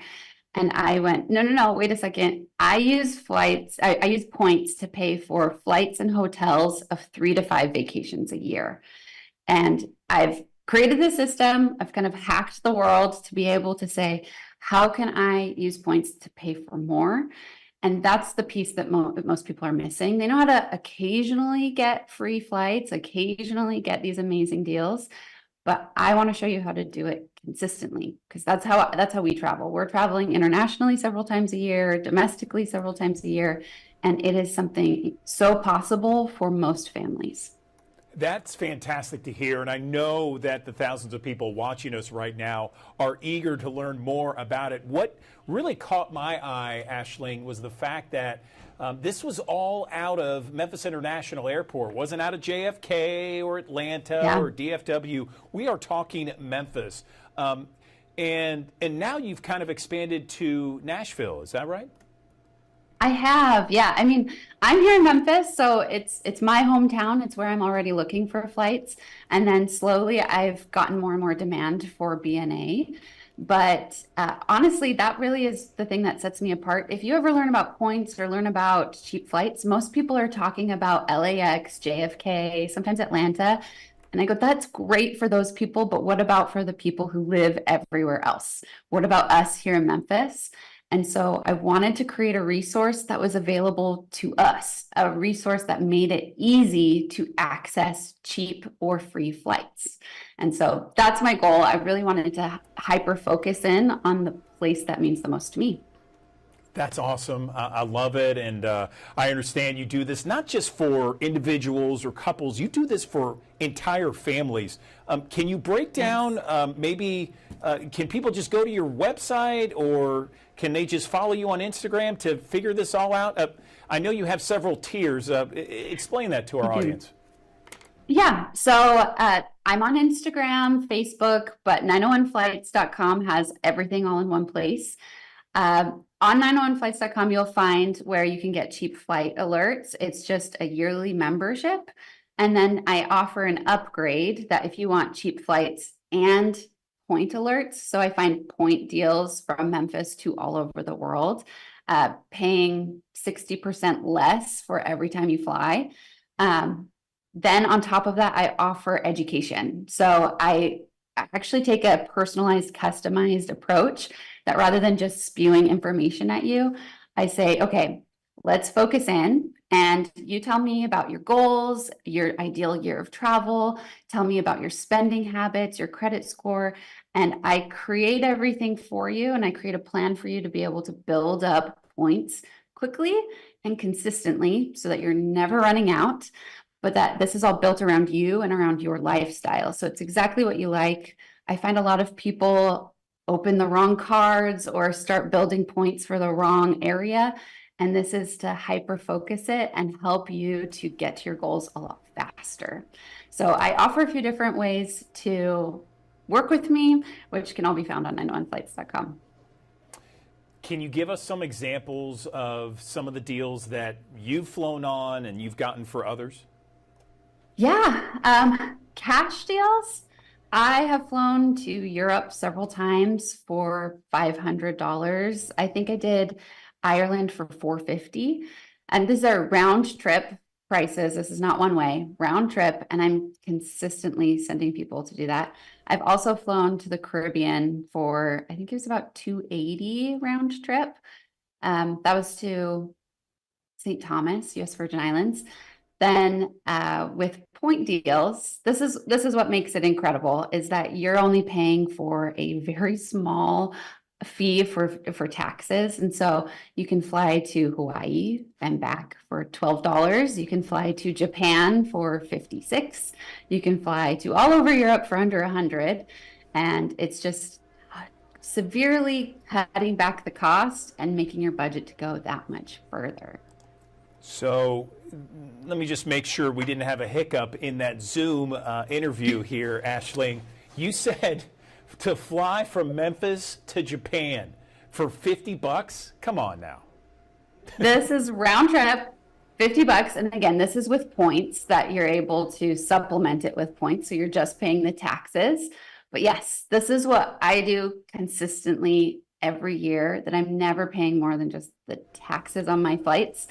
And then for hotels, which I help people book as well, you're paying nothing, like no taxes, no fees. That an entire trip to Japan round trip could be $56. Yeah. Wow, that is incredible. Where do people, before we let you go, where do people make the biggest mistakes in your opinion? With points, I would actually say it is that a lot of people try to patch together free advice that they find online. And the problem is that when you're finding advice made for people online, it's made for like 700,000 people. It's not really customized to each individual person. And so that's actually how I started. And it ended up costing me years of trying to patch this together and make it work. With following this generic advice online, you're going to get generic results. You're not going to be able to reach your goals as fast. You're going to be patching it together. And so what I find is most people feel like they can go out and do this. It honestly can be oversimplified online, saying you just open 1 million credit cards. And I'm here to tell you that that's not true. It doesn't have to be 1 million credit cards. It doesn't have to be that you're piecing it together, but that it can be something that's streamlined, and you could be traveling for free within 3 months. That this is something that could be happening now, not way down the road. I love it. This is music to my ears, and I'm sure the thousands of people who are watching right now. Aisling Woolley, we appreciate you coming on the digital desk. 901flights.com. Check it out right now. And you could be flying to Japan for $50 round trip. Aisling, thank you so much. It's a pleasure meeting you. I appreciate your time on the digital desk. Great to meet you. Good to meet you. Okay, Andrew Douglas here in the Action News 5 digital desk. Got an update for you on something that is happening and what we're following here on Action News 5. One person has been killed in a single vehicle crash early Monday morning. This is according to the Shelby County Sheriff's Office. This happened just before, or rather just after 12:40 Monday morning. Deputies responded here to this crash on Smith Farm Road near Walnut Grove. And when deputies arrived, they discovered a vehicle had driven off the highway, hit a tree, and caught fire. The Memphis Fire Department was on the scene, extinguished flames. Deputies say the driver was pronounced dead on scene. This is an active investigation. Thanks for joining us here on the Action News 5 digital desk here on this Labor Day 901 day as well. A great day of weather setting up for us. Starting off with a few clouds, but giving way to a bit more sunshine breaking back out through the course of the day. Temperatures warming up into the upper 80s and near 90 degrees through the course of the afternoon hours. A seasonably warm day, actually right on par for where we should be for this time of the year, with the north breeze coming in around 5 to 10 miles per hour. Tonight, clouds will be gradually on the increase. Upper 60s the call, with a few showers possible. Northeasterly breezes coming in around 5 to 10 miles per hour. I want to give you a first alert, though, to some spotty rain chances coming back as we head into your Tuesday, Wednesday, Thursday. A lot of this week will feature at least a shot for a little bit of rain each and every day, but will it be in every location? No. Will it be a situation where we could see a few hefty downpours? It's a possibility, not completely out of the realm of possibility here today. So when we look at the chances for rain, probably our best chances coming in here on your Tuesday, Wednesday and Thursday, still some opportunities. Nonetheless, we may need to adjust those rain chances as we go through the course of time. Friday looks to be drier, and then Saturday there may be another shot for rain to come back as we head through the back end of this week. So some morning cloudiness giving way to more sunshine breaks as we head through the course of the day. A couple of isolated downpours. Probably our best chances closer to Pickwick Lake, northern Mississippi, for those chances here this afternoon as we warm up into the upper 80s near 90 degrees. We'll start with partly clear skies, but giving way to mostly cloudy skies heading into your Tuesday. Temperatures will ease down into the upper 60s, close to 70. A chance for a few isolated showers. A few more will come and go throughout the course of the day. That could have some impacts for your afternoon and evening commute and temperatures hanging out in the middle to upper 80s. Those showers and storms will tend to fade away. We'll do the whole process over again, more than likely on your Wednesday. Spotty activity once again. Won't be for everybody. If you do get caught underneath the downpour, though, at least that will help you out with your backyard,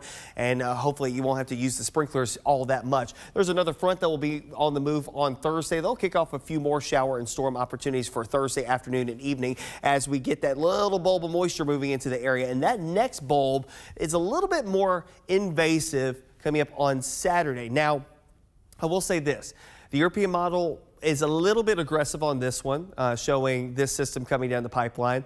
Right now, we're going to keep the rain chances on the lower end of the spectrum. And the reasoning why is probably because, again, we're just now starting to see this emerging in the guidance. So we don't want to be too gung-ho and it starts to fall apart. But I do want to give you a first alert that there's that chance for some rain that could have some impacts on your upcoming weekend. And of course, you see part of the reason why there's a surge of moisture that comes in here as well. Stay up to date with the very latest anytime and everywhere on the Action News 5 First Alert Weather app. You can download it in the Google Play Store and the Apple App Store. High near 90 for today, a mixture of clouds and sunshine. We'll go 86 for Tuesday, Wednesday, Thursday. Each day features a chance for a few showers here and there. Overnights will be generally in the middle and upper 60s. We'll get another front to come through here, but that front will just usher in some drier air, at least briefly drier air moving into the fold as we head towards the back end of this week. Temperatures will still be able to nudge up towards 90 degrees on Friday. Saturday, more clouds. And again, the question mark is the chances for a few showers to come along with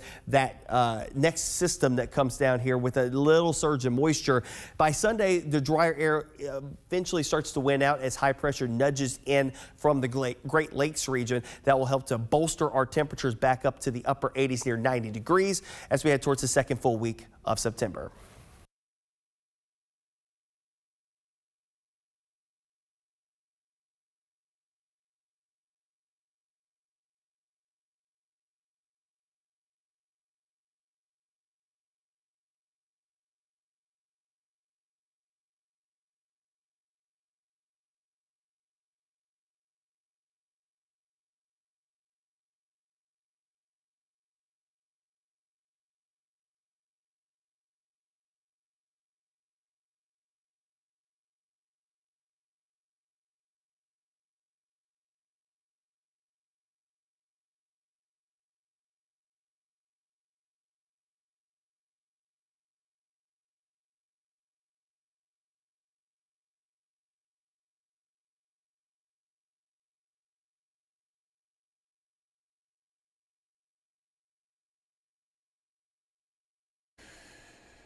Good morning. Welcome back to the Action News 5 Digital Desk. I want to tell you this. 1 in 6 people worldwide experience some sort of infertility. And for many parents or would-be parents out there, the path to parenthood, well, that can feel overwhelming, sometimes isolating, and emotionally exhausting, I should say. Joining me now on the Action News 5 Digital Desk, I'm joined by 2 ladies, Olympic gold medalist Tara Lipinski and Dr. Lucky Seekon. She is a reproductive endocrinologist and an infertility specialist. They are joining me on the digital desk to talk about infertility. And Tara, good morning to you. I first want to begin with you. People very familiar with your Olympic record. Congratulations on all your success, your Olympic gold, that sort of thing. But you also had this battle with infertility. Can you tell us about that battle and how you're helping others? Good morning. Good morning. So yes, it was a long journey for us. We went on a 5-year infertility journey. We went through IVF and miscarriage, endometriosis, and then eventually we chose surrogacy to bring our daughter into this world. But we went through a lot, and I had 24 procedures over those 5 years, 8 egg retrievals, 6 failed transfers, 4 miscarriages. So it was a really difficult phase of life. It was the hardest thing that I had ever done. And I wasn't telling people. I kind of kept it all to myself. And it was a lot to deal with because I still think that there is a taboo feeling when it comes to infertility or miscarriage where we can't really feel comfortable speaking openly about it. And that is really what I'm trying to change, and what my husband and I did when we documented our story and sort of told the world. And it was to change that, to break down the stigma and to open the conversation and have honest conversations about infertility or miscarriage or surrogacy, to normalize it. And that's what we're doing here today. We're partnering with Fertility Out Loud, and Fertility Out Loud is an incredible resource where people that are just starting the journey or have been on it for a while and facing obstacles can go, and it's just a safe place to land to get real information and to also get support. It's a community where there are so many people experiencing the feelings you're feeling, have gone through what you are going through. And I think when a story mirrors your own, there is a great sense of relief, just feeling I'm not alone. I'm not as isolated as I think, and there's hope. And I think hope is one of the most important things you can have on this journey, because there's so many unexpected things that happen, and it can take a while. So you have to have that strength, and you have to be resilient, and you have to get back in the game. And sometimes that's really hard to do. So having a little family to support you like Fertility Out Loud is, for me, it's priceless, and it's an incredible resource. I appreciate you opening up to us, Tara. Thank you so much. Lucky, over to you. I keep on hearing over and over again how infertility is becoming more and more of an issue with aspiring parents. Is there any indication what's causing this infertility? I know a lot of theories are out there. What can you tell us? Well, I think it's great that we're having conversations like this. I think there is more awareness, so it can sometimes feel like it's more prevalent because we're talking about it, and it's being diagnosed more and treated more, which is, these are all positives. I think there is a sense that it is increasing in prevalence, though, and one major factor in that is the biological clock. We know that aging, especially on the female side, can really make it more difficult to get pregnant, to ovulate a healthy egg month after month. And it can make an already really inefficient process less efficient.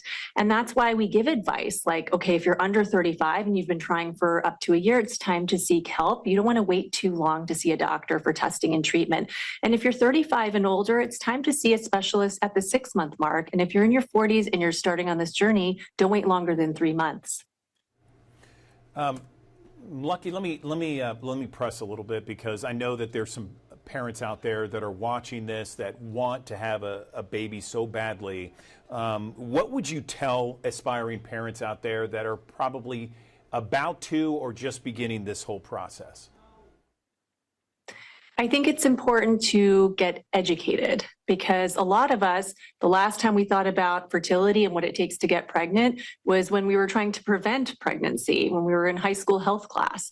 And unfortunately, society lacks the education needed to really understand this intricate process. So going to resources like fertilityoutloud.com, finding reputable sources to help guide you in your journey so you're not wasting valuable time. I think that's really the first step, is getting to know your body, tracking your cycle, and reporting things to your doctor early and often. If you have painful periods or they're irregular, don't normalize that, because there might be something going on that's deeper. And there can be lots of different gynecologic reasons that one can have trouble with conceiving. And it's important to really get to the bottom of these and get diagnosed sooner rather than later, because it is so time sensitive. So, Tara, back over to you. You have such a large social media following, big presence there online. What do you want other people to know about your struggles to help them through perhaps their journey and their struggle as well?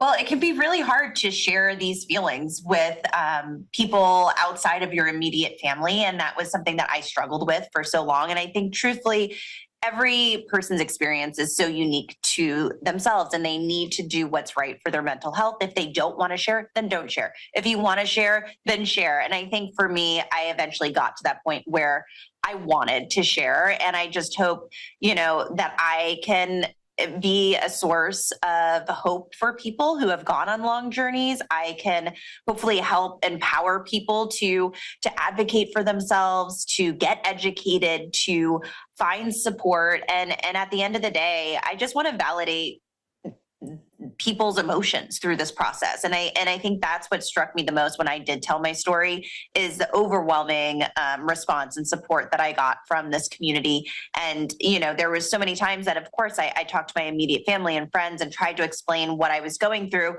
But when someone actually walks that path, they speak about it in a way where you just think, oh my goodness, those are my words. Like, I feel that exact same feeling. And to hear that, it makes you feel so seen and heard, and it makes you feel that your feelings are validated. And it also creates a really beautiful bond with, for me, sometimes just a perfect stranger that is DMing me on Instagram.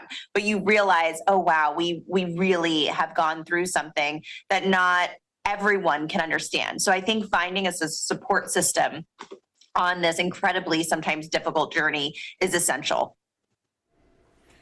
Well, listen, ladies, thank you very much for joining us on the Action News 5 Digital Desk. We really appreciate the information and your stories and where people can go for help. Thank you very much for joining us this morning. We appreciate it.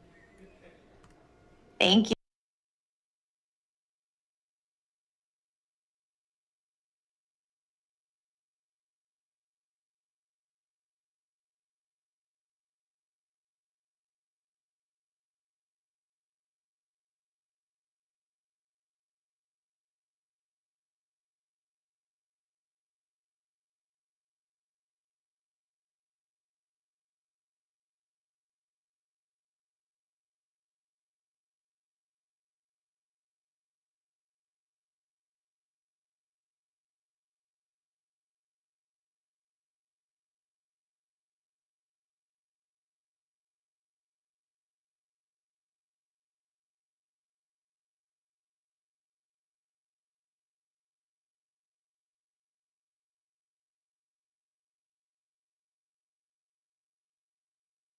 Morning, everyone. Welcome back to the Action News 5 Digital Desk. We are always trying to have optimal health, especially this summer, where we're trying to get in shape. We're trying to be optimally healthy, both mentally and physically, nutrition-wise. And one of the things that we all have to keep in mind is that your oral health, your mouth health, has to be optimal as well if you want to lead a healthy life. And joining me right now on the Action News 5 Digital Desk, Dr. Kevin Reed, a family dentist, to talk a little bit more about the importance of oral health. And Kevin, good morning to you. Let's talk a little bit about why the health of your mouth is so important to your overall health. Good morning. Yes, Andrew, thank you. Listen, we all know about how important it is to have our teeth, right? We love our smiles. But what they've come up with in the last 10 to 15 years is the link between your teeth, your gums, and the blood supply that's going to your oral cavities and the rest of your body. And what we know, what they've proven, is that periodontal disease, which is over 70% of America after, of the world really, after 40 has periodontal disease. We know periodontal disease is a causal agent, a causal factor of some pretty serious systemic problems, such as heart disease, diabetes, stroke, the potential for strokes, Alzheimer's even, and preterm labor. That's just to name a few. Yeah, there's no question that that kind of situation where you do not take care of your mouth and your body overall suffers. There's no question about it. So let's talk about some fundamental ways, Kevin, because we have thousands of people who watch us each and every morning on the digital desk. I know that your family practice has been in business now for 75 years. So where can people start to really kind of take care of their health orally when it comes to not only seeing a dentist, of course, but in between those dentist visits? Well, so we don't just blow by that, though. Obviously, quote, seeing the dentist, but coming to a dentist where you get a comprehensive exam, where they are checking the amount of bleeding in your mouth, they're checking for your cavities. That is, and you're getting professional help from the hygienist and the dentist. That is like the number one step. And then they're going to help you tailor your home care, which is going to be brushing. Nowadays, there's some excellent electric brushes. Oral-B makes one, Sonicare makes one. They're fantastic. In addition to the manual brushing, which is when you brush your teeth, what we want you to know is think that you're brushing your gums. If you brush your gums, your teeth will get cleaned. And that is the most important factor in your mouth is the gums, the periodontal, which is gums. And then, of course, obviously people know about flossing. The electric brushes help with that for those that slack a little bit on flossing, but we recommend flossing. And the third adjunct that we recommend is a water pick. And then the amount of times that you come back to the dentist is really important, and that would be your maintenance care. Some people it's 3 months, some people it's 4 months. A healthy periodontal situation would be 6 months. Let's talk about certain foods that you see in your practice that get people in trouble when it comes to their mouth, the oral care, that sort of thing. Well, here is a very simple rule that we preach every day in our practice and have for 30 years.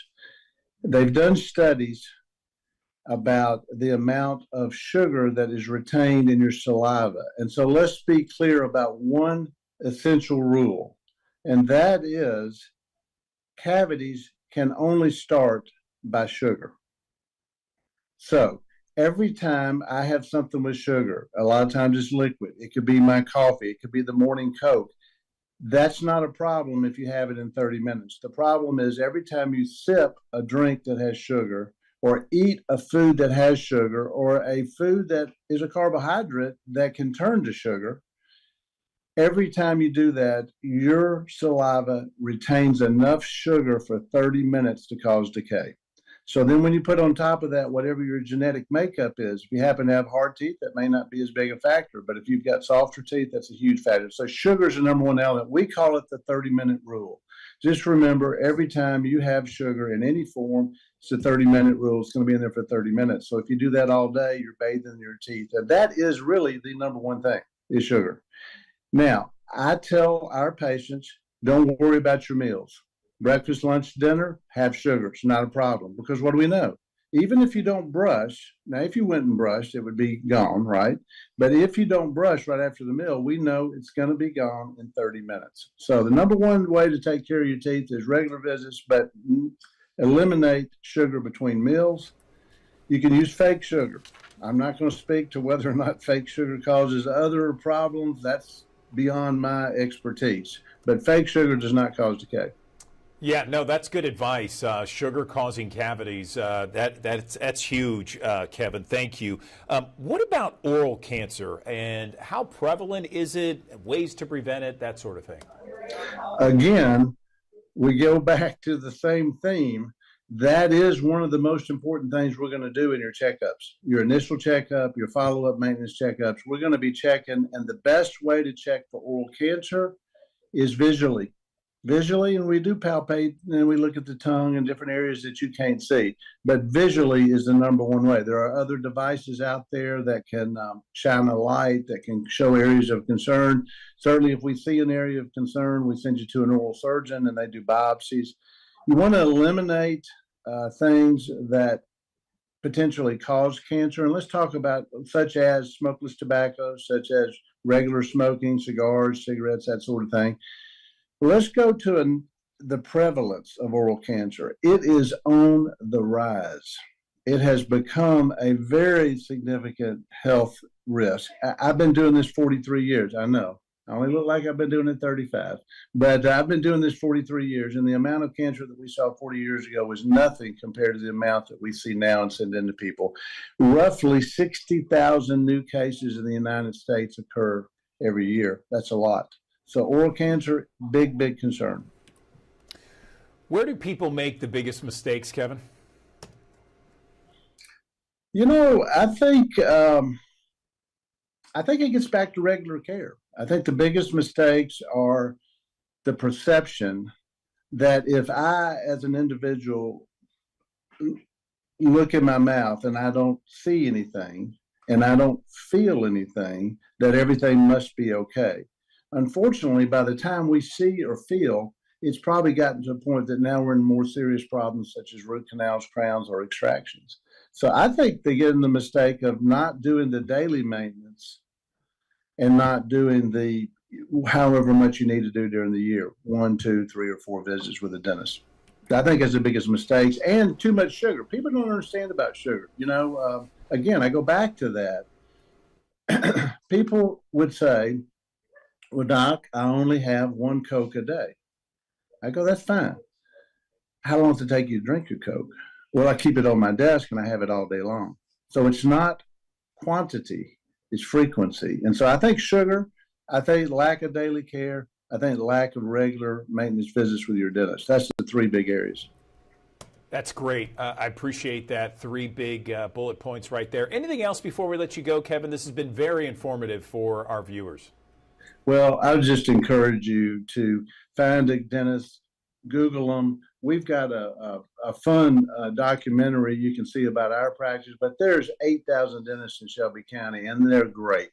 And so find a dentist, find a dental home that fits you. Maybe it fits your insurance, whatever it needs to be for you to be able to use that plan. And let's go there. Let's let them guide you in your personal home care. And I think that's where you go. I think that's what you do. All right. I appreciate it. Dr. Kevin Reed with Reed one more Family thing. Dentistry. One more thing, Andrew. Okay. I did forget. And I don't know where I stand on this, but I want to bring it up. One of the things that's in the news right now is taking out fluoride from the water. And I didn't mention fluoride. I should be a dentist. I should say absolutely don't do that. What I'm going to tell you is after 18 to 20 years of age, fluoride in the water does nothing for your teeth. It does nothing for mature enamel. It's for children, okay? So there could be some argument. Maybe there's some scientific evidence that we didn't used to have, and maybe there's some reason why that could sometimes happen in communities. But what is there, what we've been using for 20 years, is we put fluoride on your teeth now, even as adults, and it's 22,000 parts per million, and it actually incorporates and strengthens the enamel. We didn't used to have that until about 15 or 20 years ago. So we do treat adult teeth with fluoride, and that's very important for hardening the teeth. In the water, great, very important for children. In the toothpaste, it's really insignificant. 80 to 100 parts per million does nothing really in the toothpaste. So that's important, fluoride. Okay. All right. Well, you got that in there. Dr. Kevin Reed, we appreciate your time. Thanks you. for explaining how important oral care is to our overall health, where people make mistakes, what people can do, just simple, easy steps to live a optimal, healthy life. We appreciate your time on the Digital Desk. Thank you. Thank you. All right. Certainly.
Good morning. Welcome back to the Action News 5 Digital Desk as we roll along the concert series at the fall concert series at Overton Park Shell. It is always heating up right now and the weather's cooperating. We got Shelby Smith joining me on the Action News 5 Digital Desk to talk about more great concerts ahead. Shelby, is the weather cooperating this season? It feels like it is. Good morning. Man, we have been blessed. When I say I just need Mother Earth to keep it up, because if this is the way that it's trending for the rest of fall, we are in good hands. It has been so beautiful, such great breezes, such good community here as the Orion Financial Free Concert Series continues. And we're just so grateful just for a break in the heat. I know everybody else has been feeling it. Everybody is outside ready to enjoy all the things that Memphis brings to the table this fall. Also, speaking of which, happy 901 Day to everybody out there. Hope you've got some good things planned for today, but save some of that energy because we're still rocking and rolling here when it comes to the Orion Financial Free Concert Series this weekend. And that all kicks off on Friday with the Kudzu Kings. We actually hosted them on our Shell stage during the Shell Days Music Festival in partnership with Mempho Presents. We are so excited about that partnership, and to bring them back to the stage is just really great for a free opportunity for Memphians to enjoy. And then we'll continue over onto Saturday for the Memphis Power Pop Festival, where that show starts a little bit earlier. Like I said, it is a festival.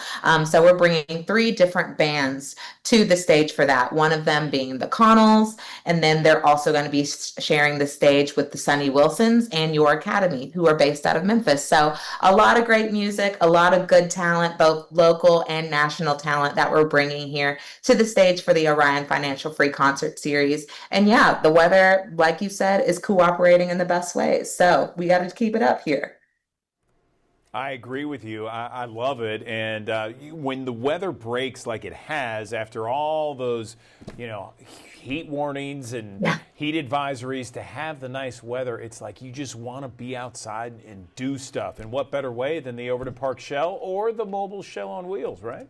Absolutely. I'm so glad that you brought us to that. So I know I mentioned all of our free concerts that are happening this weekend, but if you got a little bit of energy to give us during the middle of the week on September 5th, our Shell on Wheels stage is actually going to be headed over to the Memphis Zoo for Zoo Rendezvous.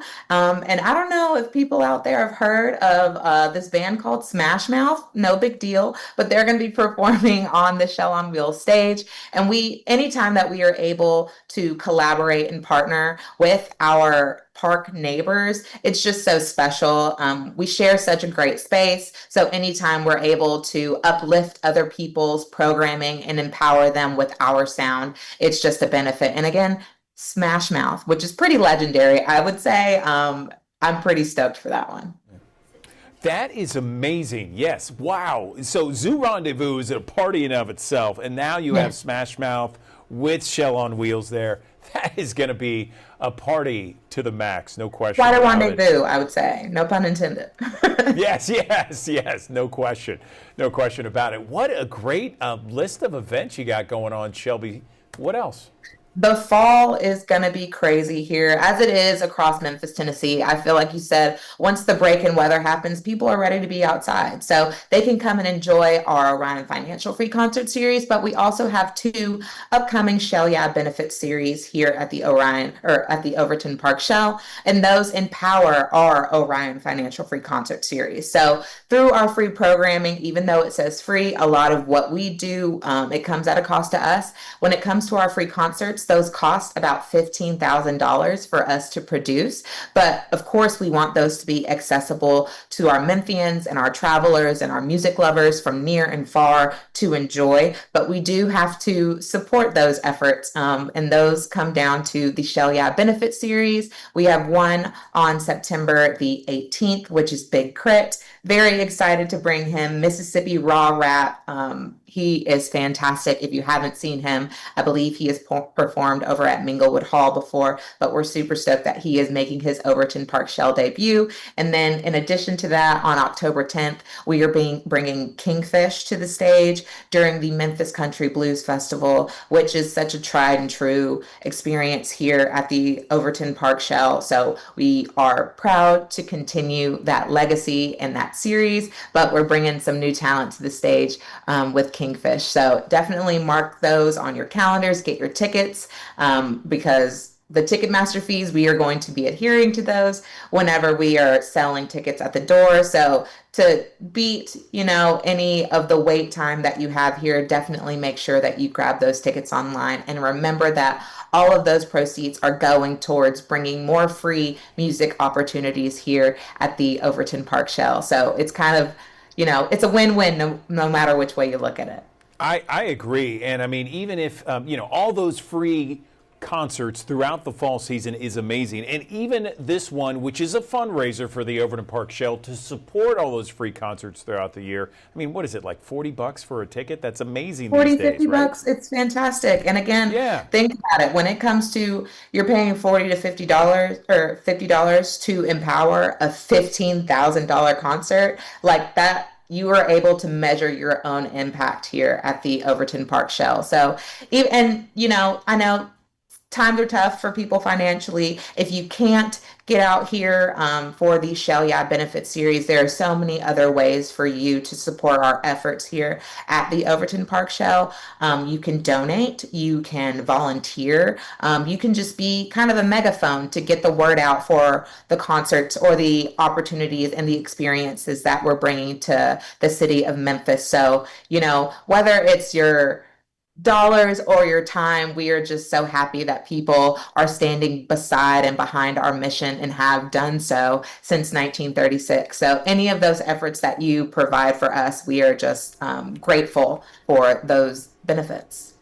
Well, we are grateful for you, Shelby Smith, joining us on the Action News 5 Digital Desk. Thank you so much. We appreciate it, and we can't wait to be a part of all the events happening at the Overton Park Shell. Thanks for coming on the Digital Desk, as always. Absolutely, and happy 901 Day again. Okay, thank you.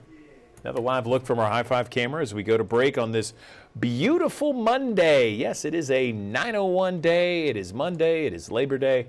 We're back at 60 seconds.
Good morning, everyone. Andrew Douglas here in the Action News 5 Digital Desk. It is 8:54 on a Monday. Let's get to some of the stories that we are following at this hour. Right now, we are following this investigation with the Shelby County Sheriff's Office, where a single vehicle crash killed one person early this morning at about 12:40.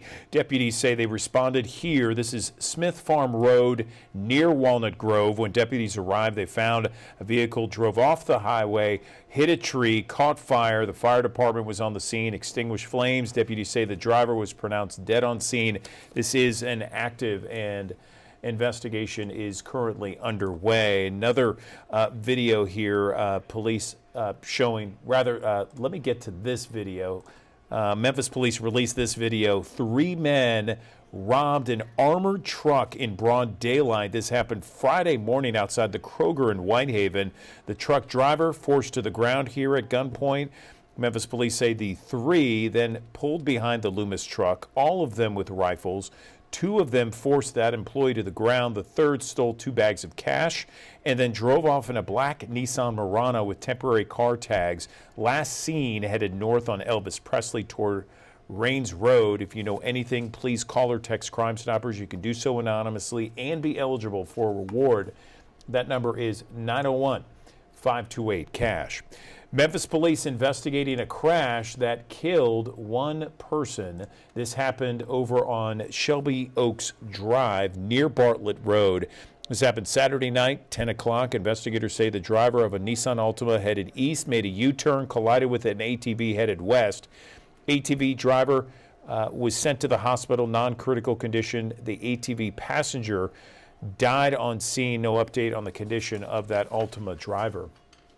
Looking ahead this week here, we have Memphis Mayor Paul Young's One Memphis tour, his town hall goes on to college campuses. Tomorrow, the mayor is expected to speak at Southwest Tennessee Community College. Students and faculty will have a chance to ask questions, share their opinions. It begins at 10 o'clock in the morning. On this day, 100 years ago, September 1st, 1925, the Peabody Hotel opened its doors at 149 Union Avenue. The $5 million landmark brought luxury back to downtown Memphis. More than 600 guest rooms and shops. 50 years later, the Peabody closed and was nearly lost until the Bells family rescued and restored it. September 1st, 1981, the hotel reopened, sparking a downtown renaissance, and today marks 100 years since the Union Avenue Peabody first opened, a century of history, tradition, and, of course, the famous Peabody Ducks. Healthier 901 Fest happened on Saturday at Shelby Farms Park. It brought hundreds of people together, Mid-Southerners, healthcare providers, fitness experts, community leaders for a day focused on wellness.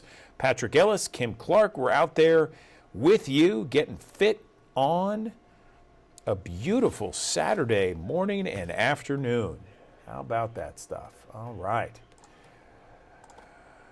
Layoffs hitting the supermarket industry. Kroger says it plans to lay off nearly 1,000 workers nationwide. It's the third time the grocery store chain has laid off corporate workers. The CEO says the layoffs will help the company free up money to lower grocery prices, add more hours for store employees, and make improvements to various stores.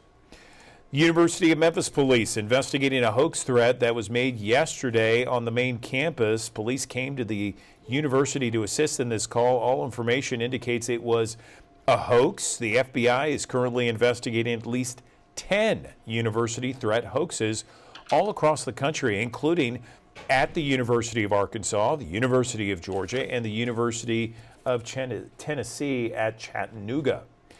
It's an end of an era in Germantown. The demolition expected to begin at the long-standing Carrefour Mall near Kirby and Poplar. Crews taking the mall down to make way for what's being called the Standard Germantown. It's a mixed-use space, 320 loft-style residences, more than 27,000 square feet of retail. The property was purchased back in 2022, and it's a bittersweet moment for a lot of people, saying goodbye to the landmark while welcoming new digs in the future. November 2024, the final tenant, Swanky's Taco Shop, given notice to vacate. Crews will begin demolition tomorrow. And as we've been mentioning all morning long, today is 901 Day. It's going to be filled with all day long celebrations, starting at just a few minutes here, a civic summit featuring local leaders at 9:01 this morning. And then at 2 in the afternoon, there's going to be an awards and ceremony, an after-party ceremony featuring DJ LA. After that, a VIP reception at 5 o'clock to honor local icons like Glorilla, Tay Keith, Priscilla Presley. Event organizers say today will highlight the best of the Bluff City. It wraps up with a royal roast of Memphis at 6 o'clock. Multiple guest appearances are expected.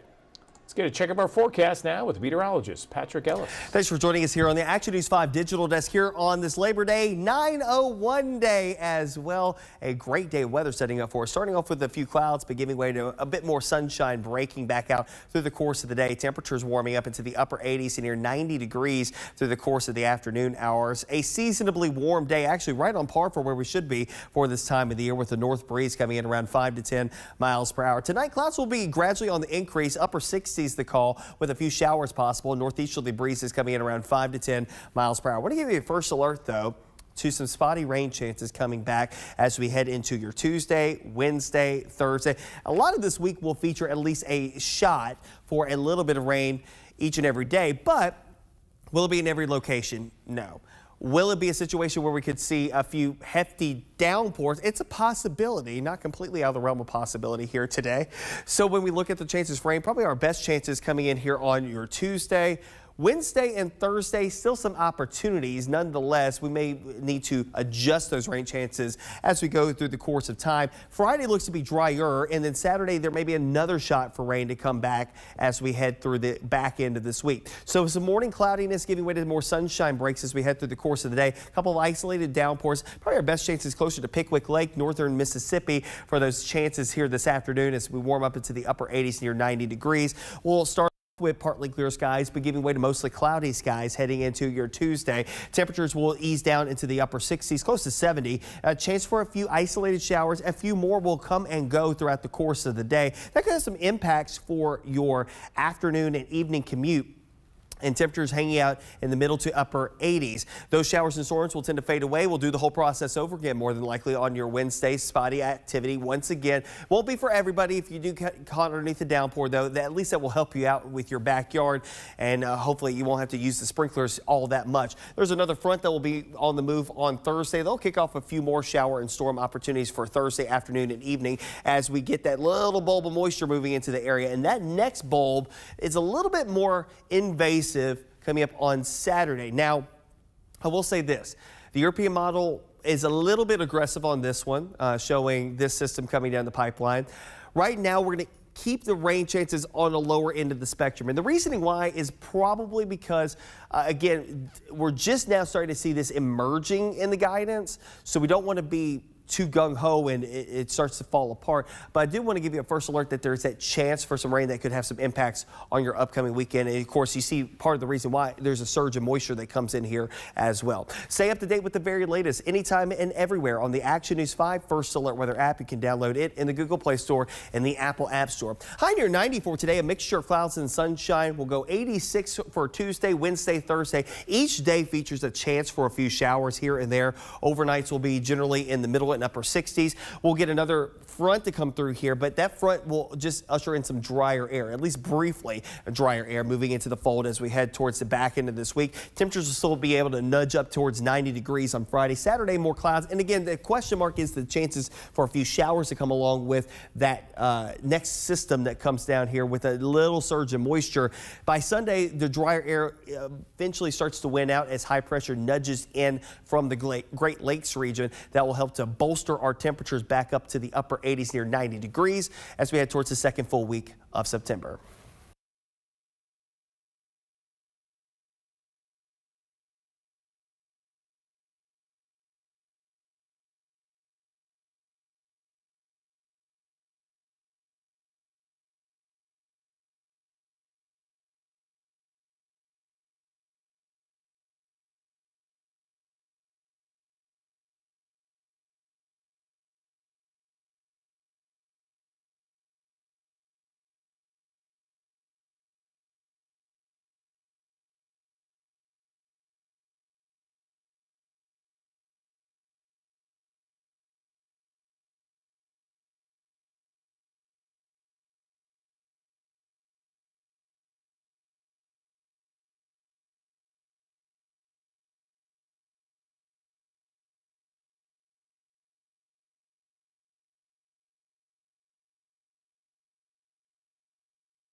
Good morning, everyone. Welcome back to the Action News 5 Digital Desk. I want to show you this. This is something that you are going to see later this month. This is a show that is set to be in Memphis. The TV show set is in Memphis, and it is called The Rainmaker. And you will very much recognize that title because it's the title of a best-selling novel by John Grisham. And it was a movie in 1997, a very successful one at that. It is now going to be a TV show debuting on USA Network, and I'm happy on the Action News 5 Digital Desk to be joined by a couple of the stars of this show, Milo Canahan and Lana Parrilla, joining us on the Digital Desk to talk a little bit more about this show. Good morning to you both. How are things? Morning. Wonderful. Good morning. So, talk to me about this show. It means a lot to us here in Memphis and the Mid-South. We know Memphis is almost a character in of itself. John Grisham from this area, and best-selling novel. It's been a movie and certainly a very successful read for so many out there. Tell me about the TV show specifically. Lana, let's start with you. Okay. Well, this is our modern take on the Rainmaker. However, the story begins with a young attorney named Rudy Baylor, played by Milo Callahan, who, fresh out of law school, gets fired by this big wig powerhouse firm and seeks refuge at my firm, really law office, that's a bit rough around the edges, and ran out of an old taco hut, and everything ensues from there. It sounds great. Milo, over to you. Tell me about filming this, knowing the history of it, and it being a movie, a very successful book as well. How do you approach that when you're acting in a TV show about this Rainmaker? Absolutely. I mean, you know, we had the privilege of such an iconic IP, and we stand on the shoulders of giants, really. Between Grisham and Coppola's film with Matt Damon and Danny DeVito, there's a huge, rich history that we wanted to pay attention to and honor. And I think Michael did, and the scripts Michael and Jason wrote incredibly tight, really beautiful stories in every episode that really capture the heart of the novel. But we also take it further, and we play with some of the characters. We expand some of the characters. There'll be new characters that hopefully people will come to know and love. And we're excited for everyone to see it. So we understand it's going to be on USA Network, and then it's going to be streaming on Peacock as well. How do you want the audience to interpret what both of you have done and what the whole set and the TV show is about? Lana, let's start with you. I just want them to enjoy the ride. Honestly, there's a character for everyone who watches this series. You know, someone to relate to, someone to fall in love with. Even the people that you want to hate, you love. The stories are heartfelt. You know, there's action, there's thriller, there's suspense, there's levity, there's romance, there's grit. It goes on and on and on. It really encompasses everything. It's just a fun ride, and for those John Grisham fans out there, I think you're really going to love this 10-hour series. It's different than the film. It's slightly different than the novel, but it definitely has the best of both in it. So I think you're going to love it. Milo, was there anything that surprised you when filming this? You know, the Rainmaker's been around for a while, but sometimes during the filming of things, it can surprise various actors on set. Anything surprise you? I mean, every day was a privilege coming into work, and I got to work with such an incredible cast, and, you know, they surprise me every day. I think, like Lana said, these characters are Grisham writes the most soulful, iconic characters, and these are fresh takes on them, and people who've read the novel will discover something new, and also something that feels quite warm and comfortable. I feel like it's, you know, it's like, for me, having read the novel, it was a privilege to spend that time with Rudy and Deck again, and Bruiser and the whole crew, and everyone brought something every day that was surprising. I will say that we have Dan Fogler, who's quite a well-known, fantastic actor, embodies somebody who you might not expect and maybe didn't meet in the book and the film, and I feel like he'll be a surprise for people. Mm-hmm. For sure. So let me ask you this, because I know it was filmed in Ireland, and but a lot of people here in Memphis and the Mid-South, we know the story very well. We know John Grisham and the kind of novels that he's done in the past. Anything you want to say to people in the Memphis area, you know, for the debut of this new TV show? I would say, you know, the topography is going to be maybe slightly different, but, you know, we filmed it in such a way where You won't even know. You won't be able to tell where we are, but you'll know it's a familiar place. Okay, anything else you guys want to mention before we let you go here?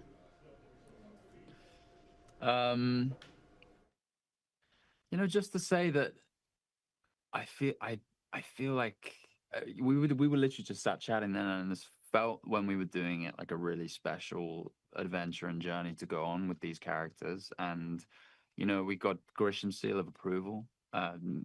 John was very kind about the show, which was we were elated to hear. And I really think that people are going to enjoy it, and I think you should tune in on Friday. USA Network. Yes, and on Peacock. The next day. The next day. Awesome. Okay, Lana Paria and Milo Callahan, we really appreciate your time on the Action News 5 Digital Desk. Thanks for spending a few minutes talking with us about this show, The Rainmaker. Good luck with everything, and congratulations on your career so far. We appreciate your time. Thank you very much. Thanks for talking. Have a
Good morning. Welcome back to the Action News 5 Digital Desk. Shannon Miller is one of the most decorated gymnasts in Olympic history, a 7-time gold medalist for the Olympics, and so many people remember her competing on that international stage. She inspired so many young athletes of a new generation, but at age 33, she had a new challenge. In fact, probably her toughest routine yet, and that was battling ovarian cancer. Joining me on the Action News 5 Digital Desk, I have the pleasure to bring in Shannon Miller and also Dr. David O'Malley. He is a gynecologic oncologist with Ohio State University's Comprehensive Cancer Center, joining us on the Digital Desk. And Shannon, let me start with you. I appreciate you coming on to talk about a very personal battle with ovarian cancer. So many people remember you as shining brightly on the international stage. Take us through the cancer diagnosis and the kind of strength and resiliency you needed in order to combat and overcome the cancer. Good morning. Good morning. Thank you so much for having me on. The Olympic journey has been amazing, but I would say the cancer fight has been the toughest thing I've ever had to do. I was diagnosed in early 2011 when I woke up from surgery to find out that I had a rare form of ovarian cancer, then went through chemotherapy, and really became an advocate for others in the cancer community, knowing that I didn't necessarily know what questions to ask. I completely missed the signs and symptoms of ovarian cancer. And so I wanted to be able to use my voice to help others. And you talk about strength, and I think talking with survivors, we realize that you never know how strong you can be until you just have to. It's that inner strength that helps you take that next forward step. Tell me about that. So, you overcome ovarian cancer. What do you want women to know about their own health? Because based upon everything I've seen, all the research suggests the earlier you can find cancer, if it's in fact there, it's diagnosed, the better it is. Absolutely. Early detection saves lives, leads to better outcomes. And what I want women to know is that there is no routine test for ovarian cancer. We have to listen to our bodies and speak up when something doesn't feel right, advocate for ourselves. It's one of the reasons why we're here in partnership with AbbVie to encourage women with ovarian cancer to ask about all of the tools in the tool chest, including biomarker testing, which is so important to unlocking this personalized care for specific types of ovarian cancer. And it's just important to know the information so that you can go in and ask those questions. Thank you, Shannon. Dr. O'Malley, over to you. I want to talk to you about biomarker testing. I understand it's so important for patients with ovarian cancer. Can you talk a little bit about that? Yeah, there's lots of different biomarkers. There's the gene biomarkers, and that's in all of our cells, that's in all of our tissue. We have to test those. But now what we also test is the tissue, is the cancer, those cells, looking for markers on those cells. And by identifying those unique biomarkers, we're able to then target or personalize the therapy for patients with cancer, specifically ovarian cancer in this instance. Now, I understand that ovarian cancer is one of the deadliest forms of gynecologic cancer. Tell me specifically on how women are able to get biomarker testing. I think, unfortunately, you really nailed it in that we have the deadliest GYN cancer. And unfortunately, most patients are diagnosed with advanced stages. And even though we're doing a much better job of curing people, still 70% of patients recur. So what's the best way? Talk to your healthcare provider. Talk to the whole healthcare team. There are now ways that we can send your tissue out, and as well as your blood or saliva, to get tested. So they can send it out. Many of our centers are actually doing these tests in-house now. So if you have ovarian cancer or a family member has ovarian cancer, make sure you're asking your healthcare provider, have I had these biomarkers? And if not, I want to get them done. David, thank you. Shannon, final question to you. What message do you have for women perhaps going through a diagnosis like ovarian cancer or any other type of cancer or, struggle, a significant struggle, a challenge? What kind of message do you have there for them, Shannon? Well, thank you. It's such a great question. I want anyone going through a challenge, whether it's a cancer diagnosis or anything else, know that you do not need to go through this fight alone. There's always a team and a community there ready to support you. So find that team, ask questions, and know that there is strength in seeking that support. And then if you are an ovarian cancer survivor and you want more information about biomarker testing, you can visit biomarkerboost.com. Okay, Shannon Miller, David O'Malley, we really appreciate you joining us on the Digital Desk. Shannon, thanks for opening up to help others out there, perhaps going through their own struggles, their own challenges on this journey. And David, great information as well. We appreciate you both coming on the Digital Desk. Thank you.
Good morning. Welcome back to the Action News 5 Digital Desk. There's a recent trend study that came out of Talker Research, and it had all kinds of different things when it came to travel, the latest travel trends, perceptions, ambitions, and generational takes of more than 2,000 customers.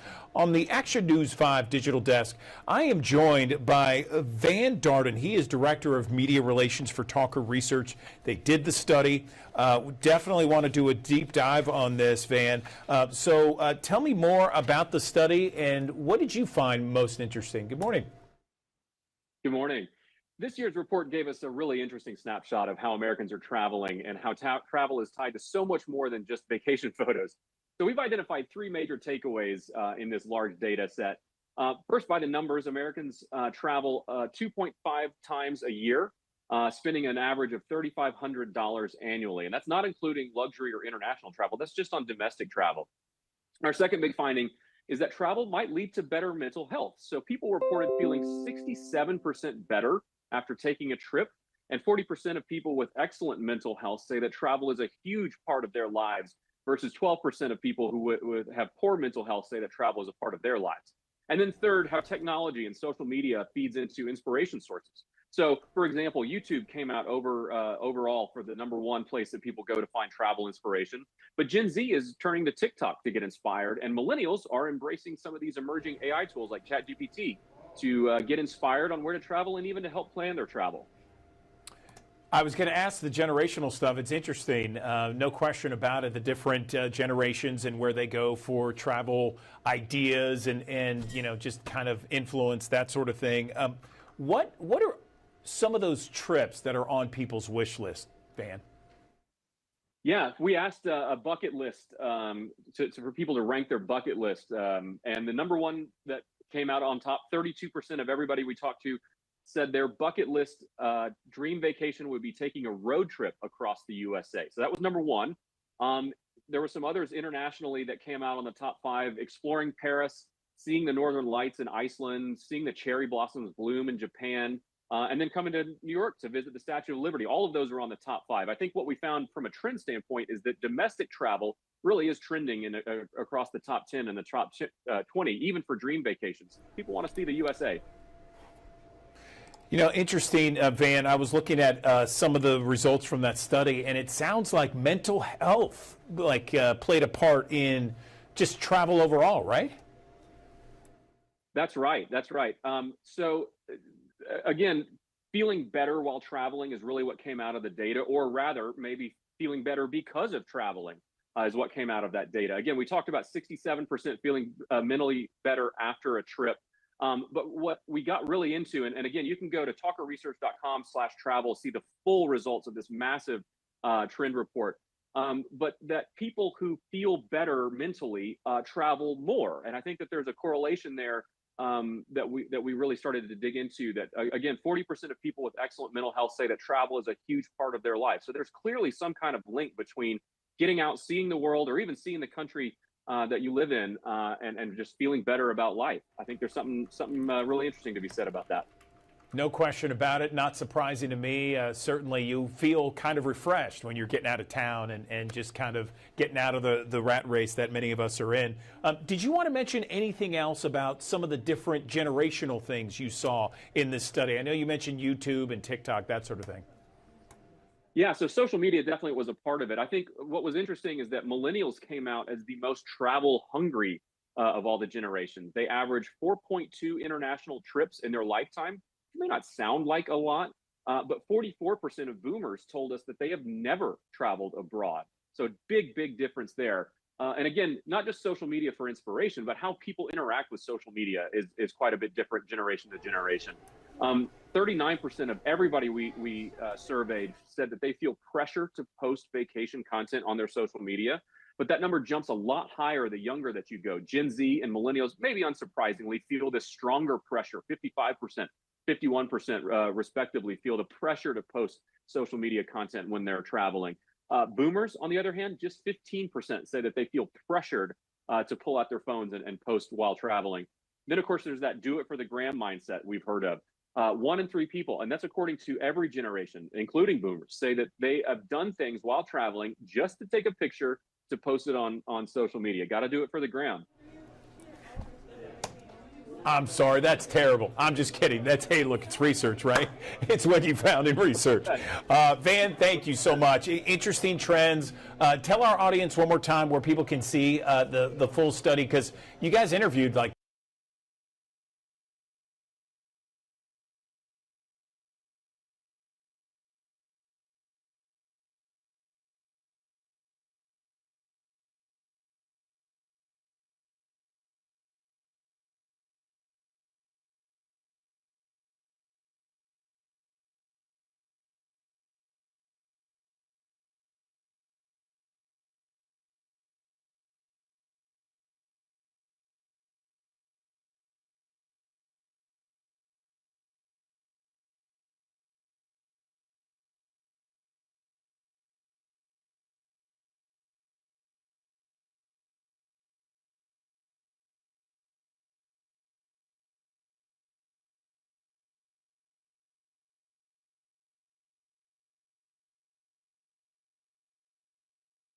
to the Action News 5 digital desk. We've heard so much about no tax on tips. It was actually signed into law in the big, beautiful bill that President Trump signed earlier this month. But what does that mean for the tens of thousands of service workers all across Memphis and the Mid-South? And who's eligible? How much money could you save? And how do you keep track of it all? Well, these are all great questions, and I'm happy to be joined on the Action News 5 digital desk by Memphis employment attorney Alan Crone, joining us once again. So, Alan, I know that you probably get a lot of questions with regards to this issue. Where do we begin on this? What do you tell some of those clients, perhaps people who call you and ask, hey, does no tax on tips apply to me? Good morning. Good morning, Andrew. Thank you for having me on. Glad to be here. Yeah, let's get right to it. I mean, basically, no tax on tips applies to anybody who gets tipped, whether it's restaurant service workers, valets, anyone like that who receives tips. There's also no tax on overtime. So that's a big benefit for some of those same workers who work overtime, might be eligible for time and a half. There's no tax on that. Of course, that's a much larger universe of folks. So, the big, beautiful bill for working people was beautiful, because this is going to save real working people money from taxes, and hopefully will, now, you mentioned, keeping up with it. Now, you got to keep up with it in case you're ever audited, because there is a cap on it. It's about $25,000 of tips. So you're taxed on things above that. But it is a good step forward for working class Americans, I think. Okay, good to know. And thank you for weighing in on that. I was going to ask about a cap. Is there a cap on something like this? And what do you recommend, Alan, as the best way to keep track of these tips and overtime as well? Well, we're all walking around with more computing power in our phones than that was used to send folks to the moon back in the 60s. So there are all kinds of apps out there where you can, log your tips at the end of your shift, so to keep track of it all, so that when it's time to go to do your taxes, you can provide all of that to your tax preparer. Sometimes, if you're paid by credit card, the company will give you, a record of that as well. And the last thing is, it's old school, but there's nothing that replaces a good spiral bound notebook. You can get them in all kinds of sizes and just keep track of it that way. I would imagine, most of my clients who are restaurant workers, for example, they keep track of it pretty much as you go, and make sure you're keeping track of the tips that you keep. Some, in some situations, you may, if you're a waiter or waitress, you may split your tips with the bus folks or, someone else in the facility. And so make sure you're only you're keeping track of all of that, so that you don't, you're not getting taxed on money that you didn't actually receive because you paid it out to someone else. So let me ask you, you mentioned it just briefly. Is there a cap? Is 25,000 the cap on this? Yeah, yes, 25,000 is the cap. So anything above that, you'd be taxed on regularly. Okay, got it. And so essentially, you're saving an individual who's in the service industry, gets tips, whatnot. I mean, how much are they going to be able to save? Is it ballpark? Well, it depends on the tax bracket, but anywhere from a third to 25% of that 25,000. If you hit the top. Andrew, your producer, told me there would be no math, so I don't want to do that math in my head, on the fly. But someone can do that, and that's thousands of dollars. I mean, for most of my clients, $3,000, $4,000, $5,000 in savings is a huge amount, and so I think it's a great thing. Yes, and you mentioned, and I just want to reiterate, this is anyone who gets tipped or anyone who receives some sort of tip, overtime, that sort of thing, is eligible. It doesn't have to be a certain, waitress, server, host, that sort of thing, right? Well, that's right. Mainly, I think we're looking at restaurant workers who are the most tipped, and they, I don't want to get off on a tangent, but there's also what we call the tip credit, which is a special wage and hour law for folks that are customarily tipped.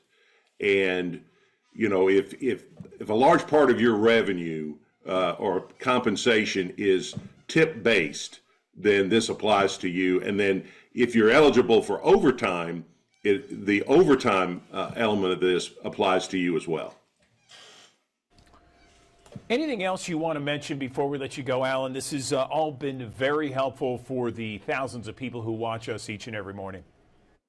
I would say this, that the tip credit, particularly for restaurant workers, is often abused.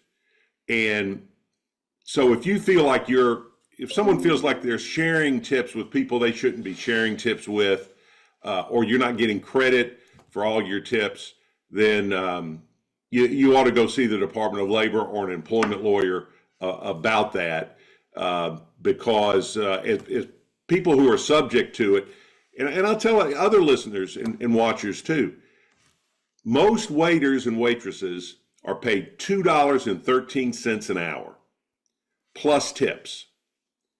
And so tip your waiters and waitresses. Over tip your waiters and waitresses if they do a good job, because that's where they're getting most of their compensation. And most people don't really know that. Great advice there from Memphis employment attorney Alan Crone on the Action News 5 digital desk. Alan, again, thanks for your time here. We appreciate all the knowledge. Thank you. It's my pleasure. Always glad to be on the program. Appreciate it, Alan.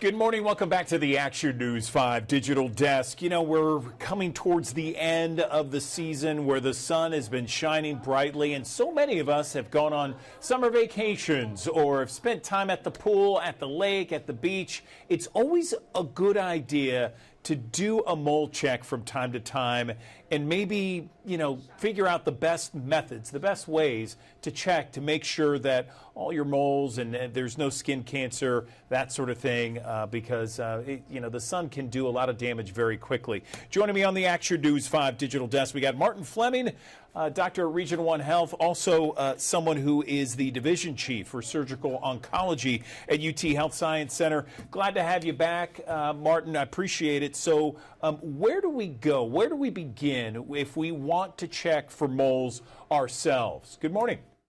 Good morning, and thank you for having me. And yeah, we're toward the end of summer, but we're not toward the end of sun yet. We're, you know, how we are in Memphis, it's sunny till late October. So kind of bear in mind that people get more sun than they realize in the fall sometimes. You know, moles and freckles are things that are really common, especially on fair-complected people. And so they can change over time, and they do need to be monitored. The tricky part is sometimes they're on parts of our body that you can't see regularly. So it takes a little gymnastics and more than one mirror to see your own back and the backs of your legs and things like that. So I really would recommend, you know, once a year checkup with a dermatologist or your primary care doctor, where they get you completely undressed. They're not shy. They'll look you over head to toe and check out any moles or freckles for any evidence that they could be something worrisome. Things that we teach people all the time to look for are, we call it the ABCs of melanoma. The reason we were concerned about moles and freckles is they can turn into bad cancers that can be life-threatening. About 11 to 12,000 people every year in the United States die of melanoma, and most often it's driven by a mole or a freckle with a lot of sun exposure that changes over time. So things we tell people are the ABCs, and that just helps us remember it. A is for asymmetry. A mole or a freckle that has kind of a funny shape. It's not round, it's not oval. Some people describe it as looking like a map or an animal or something, so they have a weird shape to them. B is for border irregularity, meaning the edge of the mole or freckle, the edge of the pigment doesn't have a clean stop. It kind of feathers out into the normal tissue around it. C is for color variation, meaning it's not just brown or tan. It might be brown and black and blue or pink or red, kind of all mixed in the lesion. And then D is for diameter. It just means a mole that's more than about 5 or 6 millimeters. Just a good reference point is a pencil eraser. Something that's bigger than that might need to be evaluated. And then E, we use the term evolution, meaning anything that's changing. So A, B, C, D, E, people that have lots of moles and freckles may have very large moles and freckles, but they've been there for 20 years and they haven't changed and they're fine.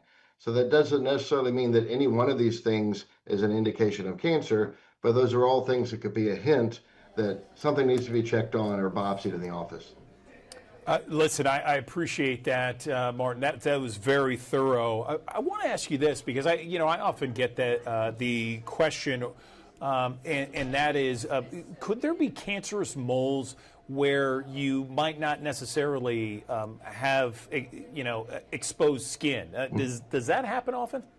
It happens less often than the sun exposure versions, but it certainly can happen. And there's actually a subtype of melanoma that happens uniquely on people, the palms of your hands or the soles of your feet, which obviously rarely get sun. So it can happen anywhere. So just because it's not a sun exposed area doesn't mean that it doesn't need to be evaluated if you sense it's changing or looking unusual. So how do we treat melanoma? Let's say worst case scenario, we get our mole checked out and they do tests, it's melanoma. How does that treatment go? Yeah, it usually starts with an outpatient surgery, a fairly simple surgical procedure just to remove it. If it's been biopsied, proven melanoma, there's a lot that depends on how early it was caught. And the thing that we look at most is the depth of the melanoma. It starts on the surface, and as it grows, it gets deeper and deeper. So there's actually a measured depth. The pathologist takes a ruler under the microscope and measures from the top of the lesion to the bottom of the lesion. And that depth drives what we recommend. We don't know how to prevent them from happening, but we do know that if they happen very early, and we found them very early when they're very, very thin, it's a nuisance, it's a hassle, it might be a little outpatient surgery procedure, but they're not dangerous. So early detection is really important, and it usually the intervention starts with an outpatient surgery procedure. If it's a deeper or more aggressive melanoma or any evidence of spread, sometimes we check lymph nodes to see if melanomas have moved to the lymph nodes. Then that moves us into a different category of treatment that also involves medical treatments called immunotherapy, sometimes radiation, and bigger operations. It seems like most cancers, and correct me if I'm wrong, most cancers, the earlier you get it, the better the survival rate is. If everything being equal, apples to apples, how dangerous is getting melanoma? Well, there are real common skin cancers called basal cells and squamous cells that are very common. They're the most common cancers out there. They're taken care of in primary care offices and dermatology offices all the time. Those are very low risk. Melanoma is a different cancer, and it can be very high risk. And so in the spectrum of cancers, it's something to be taken very seriously. Where do people make the biggest mistakes, Martin? Probably,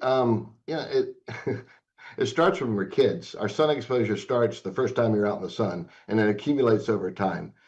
And I tell patients all the time, you can't take back your childhood. It is what it is. But as you have your own children and you're bringing them up and they're outside in the summertime, sunscreen and protection from the sun, especially if they're fair complected, blonde hair, red hair, blue eyes. We all know those kids that we grew up with that just couldn't tolerate the sun. Those need to be protected along the way. And that prevention when they're young provides some protection when they're older. And then people, you get outside and you think, oh, it's not going to be that sunny. And then 6 hours later, you realize you've gotten a sunburn. Just be cautious, use sunscreen, and hats are always great. Men always forget the tops of their ears. They wear ball caps a lot, so they get no sun on their face, but the tops of their ears get a lot of sun. And that could be a place where we see melanoma as well. Anything else before we let you go that you want to touch on with regards to? No, just sunscreen. It works. I have the fortunate opportunity to do some surgical care in other parts of the world. My skin's not made to be at the equator, but I can go to the equator in Africa and the Philippines for more than a week at a time. And if I wear SPF 100 sunscreen, it's like I've never been. It really works. It blocks the sun. The higher the SPF number, the more sun protection you'll get. And I just really encourage people to use it liberally, and then each year replace it because its efficacy wears down over time. So if it's been sitting in your closet for 3 years, when you pull it out, it may not protect you as much as you think.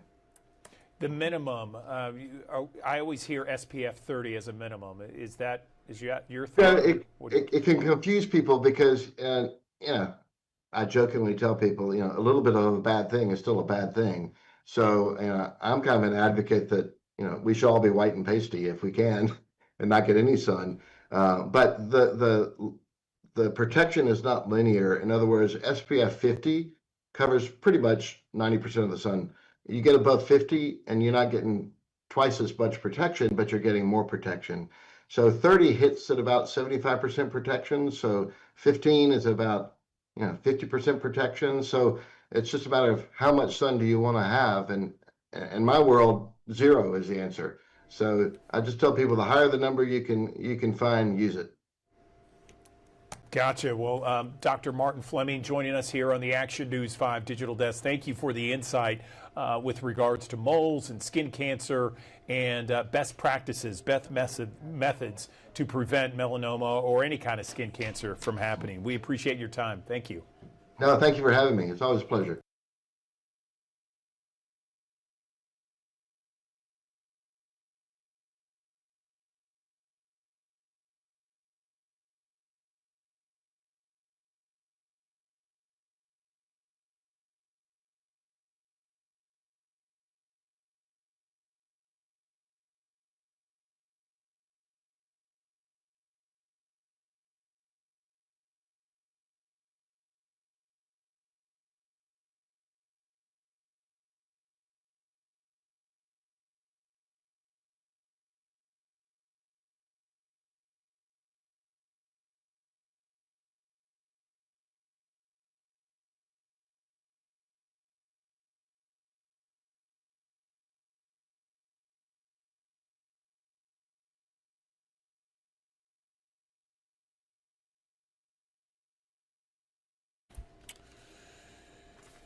Good morning. Welcome back to the Action News 5 Digital Desk. There's a brand new documentary that was shot in our area, and it is already receiving awards. A highly anticipated documentary, and I'm really lucky to have on the Action News 5 Digital Desk one of the co-directors joining us to talk a little bit about this this documentary, excuse me.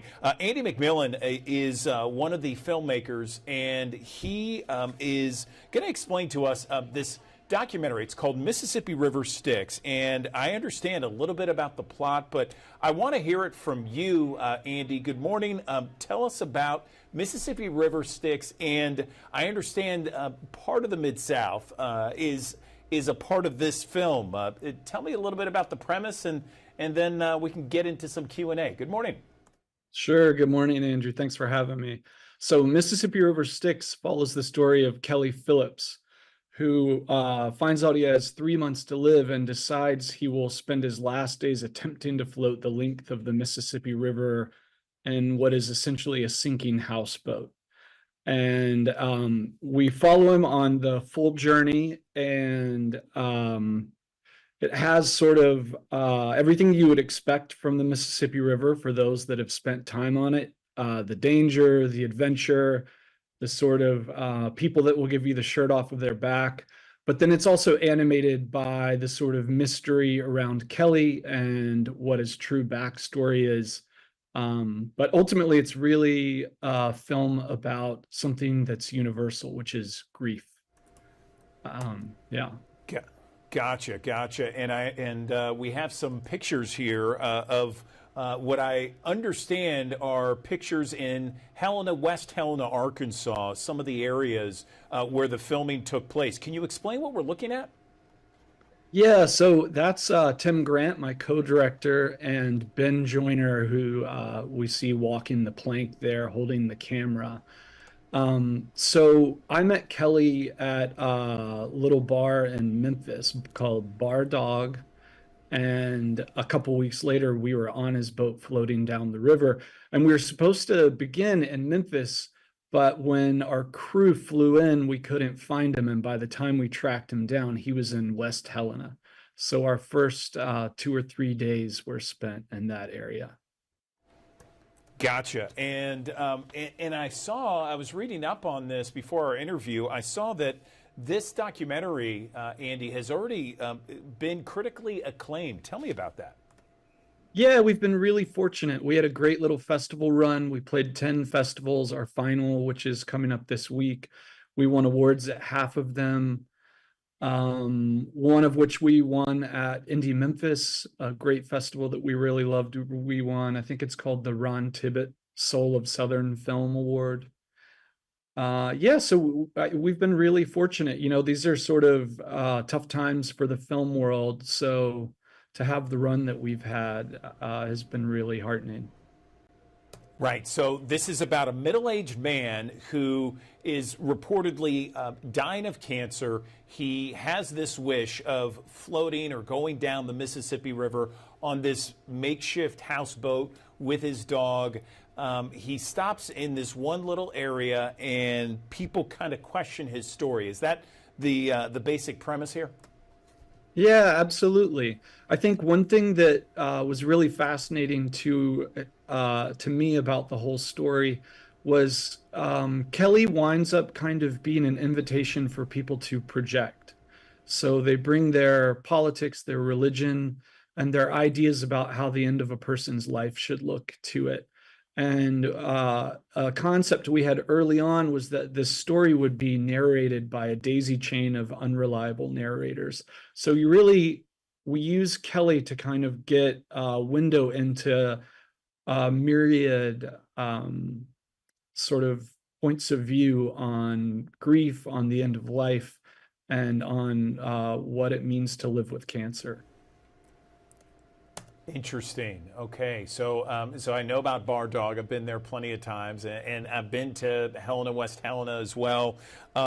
Where can people check out the documentary? Because I know we have thousands of people who watch each and every morning here on the Action News 5 Digital Desk, and they're going to be intrigued. They're going to want to watch. Where can we do that, Andy? Sure. Thanks so much for queuing me up for this. So we're screening Thursday at 3:30 p.m. at Filmland in Little Rock, Arkansas.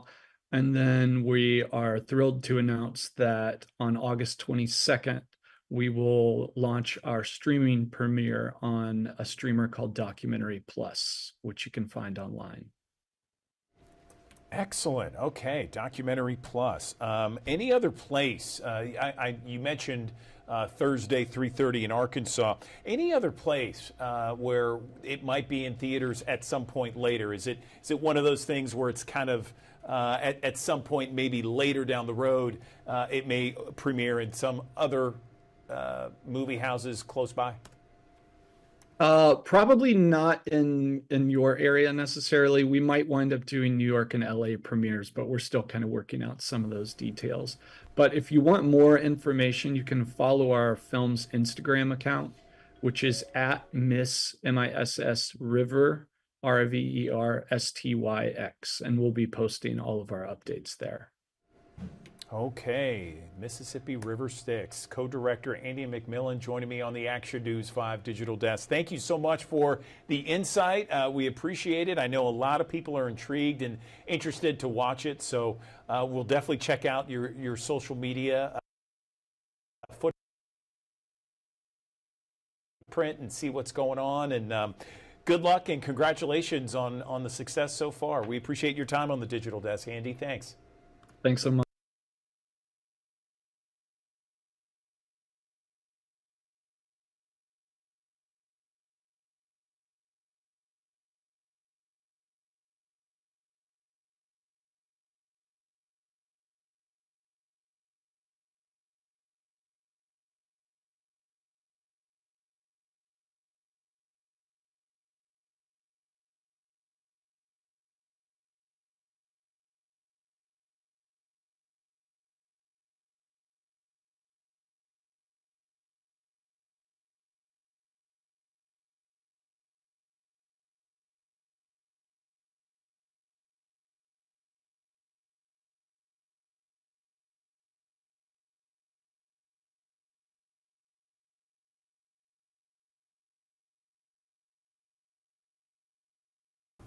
Thanks for joining us here on the Action News 5 digital desk here on this Labor Day 901 day as well. A great day of weather setting up for us. Starting off with a few clouds, but giving way to a bit more sunshine breaking back out through the course of the day. Temperatures warming up into the upper 80s to near 90 degrees through the course of the afternoon hours. A seasonably warm day, actually right on par for where we should be for this time of the year, with the north breeze coming in around 5 to 10 miles per hour. Tonight, clouds will be gradually on the increase, upper 60s the call, with a few showers possible. Northeasterly breezes coming in around 5 to 10 miles per hour. I want to give you a first alert, though, to some spotty rain chances coming back as we head into your Tuesday, Wednesday, Thursday. A lot of this week will feature at least a shot for a little bit of rain each and every day, but will it be in every location? No. Will it be a situation where we could see a few hefty downpours? It's a possibility, not completely out of the realm of possibility here today. So when we look at the chances for rain, probably our best chances coming in here on your Tuesday, Wednesday and Thursday, still some opportunities. Nonetheless, we may need to adjust those rain chances as we go through the course of time. Friday looks to be drier, and then Saturday there may be another shot for rain to come back as we head through the back end of this week. So some morning cloudiness giving way to more sunshine breaks as we head through the course of the day. A couple of isolated downpours. Probably our best chances closer to Pickwick Lake, northern Mississippi, for those chances here this afternoon as we warm up into the upper 80s near 90 degrees. We'll start with partly clear skies, but giving way to mostly cloudy skies heading into your Tuesday. Temperatures will ease down into the upper 60s, close to 70. A chance for a few isolated showers. A few more will come and go throughout the course of the day. That could have some impacts for your afternoon and evening commute, and temperatures hanging out in the middle to upper 80s. Those showers and storms will tend to fade away. We'll do the whole process over again more than likely on your Wednesday. Spotty activity once again. Won't be for everybody. If you do get caught underneath the downpour, though, at least that will help you out with your backyard, and hopefully you won't have to use the sprinklers all that much. There's another front that will be on the move on Thursday. They'll kick off a few more shower and storm opportunities for Thursday afternoon and evening as we get that little bulb of moisture moving into the area. And that next bulb is a little bit more invasive coming up on Saturday. Now, I will say this. The European model is a little bit aggressive on this one, showing this system coming down the pipeline.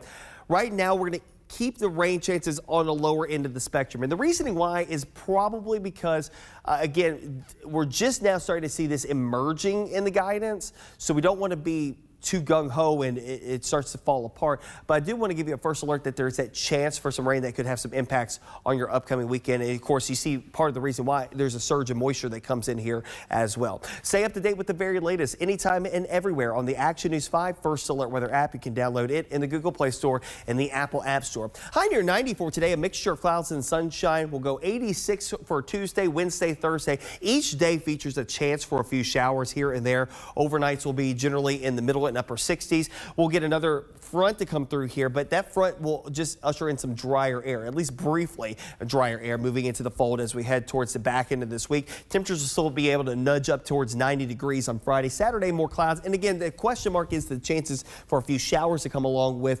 that next system that comes down here with a little surge of moisture. By Sunday, the drier air eventually starts to win out as high pressure nudges in from the Great Lakes region. That will help to bolster our temperatures back up to the upper 80s near 90 degrees as we head towards the second full week of September.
Good morning. Welcome back to the Action News 5 Digital Desk. We have an amazing event each and every year coming to Memphis. It is the St. Jude Memphis Marathon, and there are so many people that make it happen, including some 3,500 volunteers. Joining me on the Action News 5 Digital Desk, I am joined right now by Krista Flanagan. She works at St. Jude Children's Research Hospital, Community Relations Volunteer Director. The Memphis Marathon is set for December 6th. Krista, so tell us how preparations are going. Good morning. Good morning. Thanks for having me. Preparations are going really well. December is going to be here before we know it. But you know, this is such a special event. When Danny Thomas envisioned all those years ago that no child should die in the dawn of life. And now here we are with this event, which is St. Jude Memphis Marathon Weekend presented by Jude's Plus. We have 23,000 runners and, like you talked about, 3,500 volunteers, cheer stations, spectators, sponsors, everybody coming together for that vision and making this the largest single-day fundraiser for the kids and families of St. Jude Children's Research Hospital. So it is a very, very special event for us and for the whole community of Memphis. Yes, there's no question about it. It is something that everyone gets excited about, certainly on December 6th of this year. So let's talk about how volunteers can be a part of the process. Once again, how can they sign up? Right. So volunteer registration is currently open. There are more than 90 volunteer positions, if you can believe that, that start in mid-November in terms of pre-preparation activities. And then we move to the Health and Fitness Expo, where volunteers can help with packet pickup, shirt distribution, all sorts of jobs there. And then you can imagine on race day, everything from the start line all the way on the course to the finish line to the finish festival, handing out food and beverage. And so, again, like we talked about, volunteer registration is currently open. It's stjude.org/marathon volunteer. And we welcome individuals, we welcome groups, we welcome business teams of colleagues.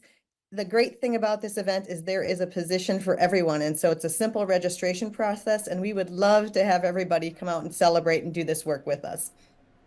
You know, every time it comes, and there is just so many people, and I know you see this firsthand, Krista. There's just so many people that just want to be out there, wave, and root everybody on. And that's part of the process too, right? To have volunteers that just root on those runners. You are absolutely correct. So we call that our Cheer Station program.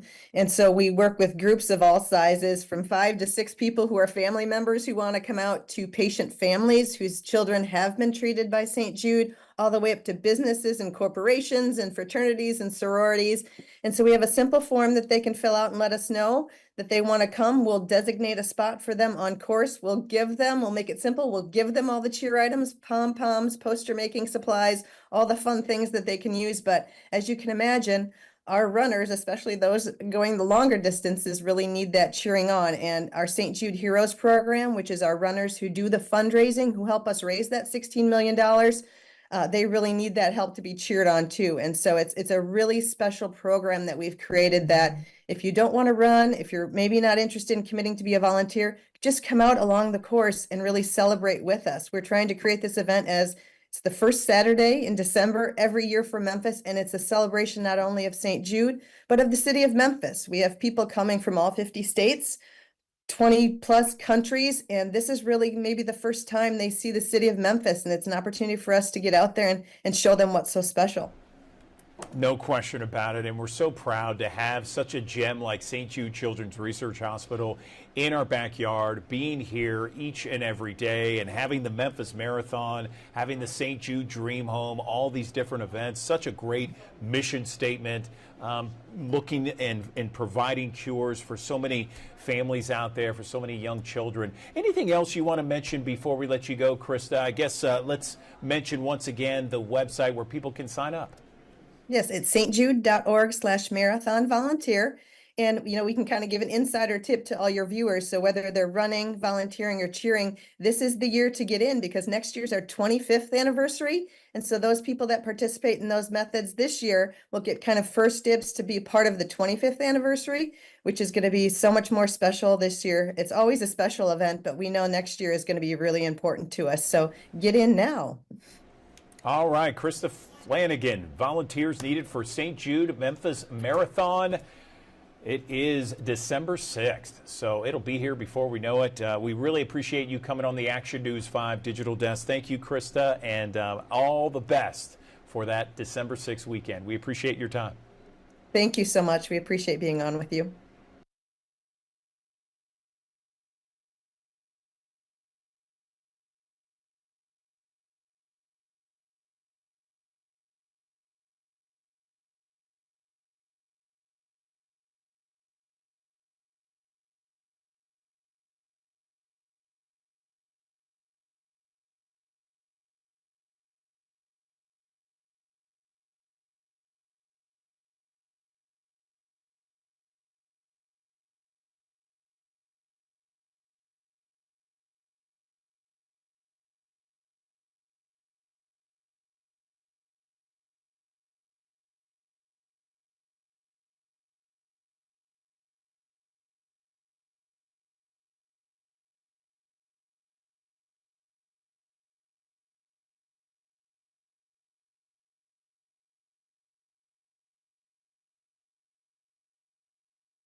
Good morning. Welcome back to the Action News 5 Digital Desk.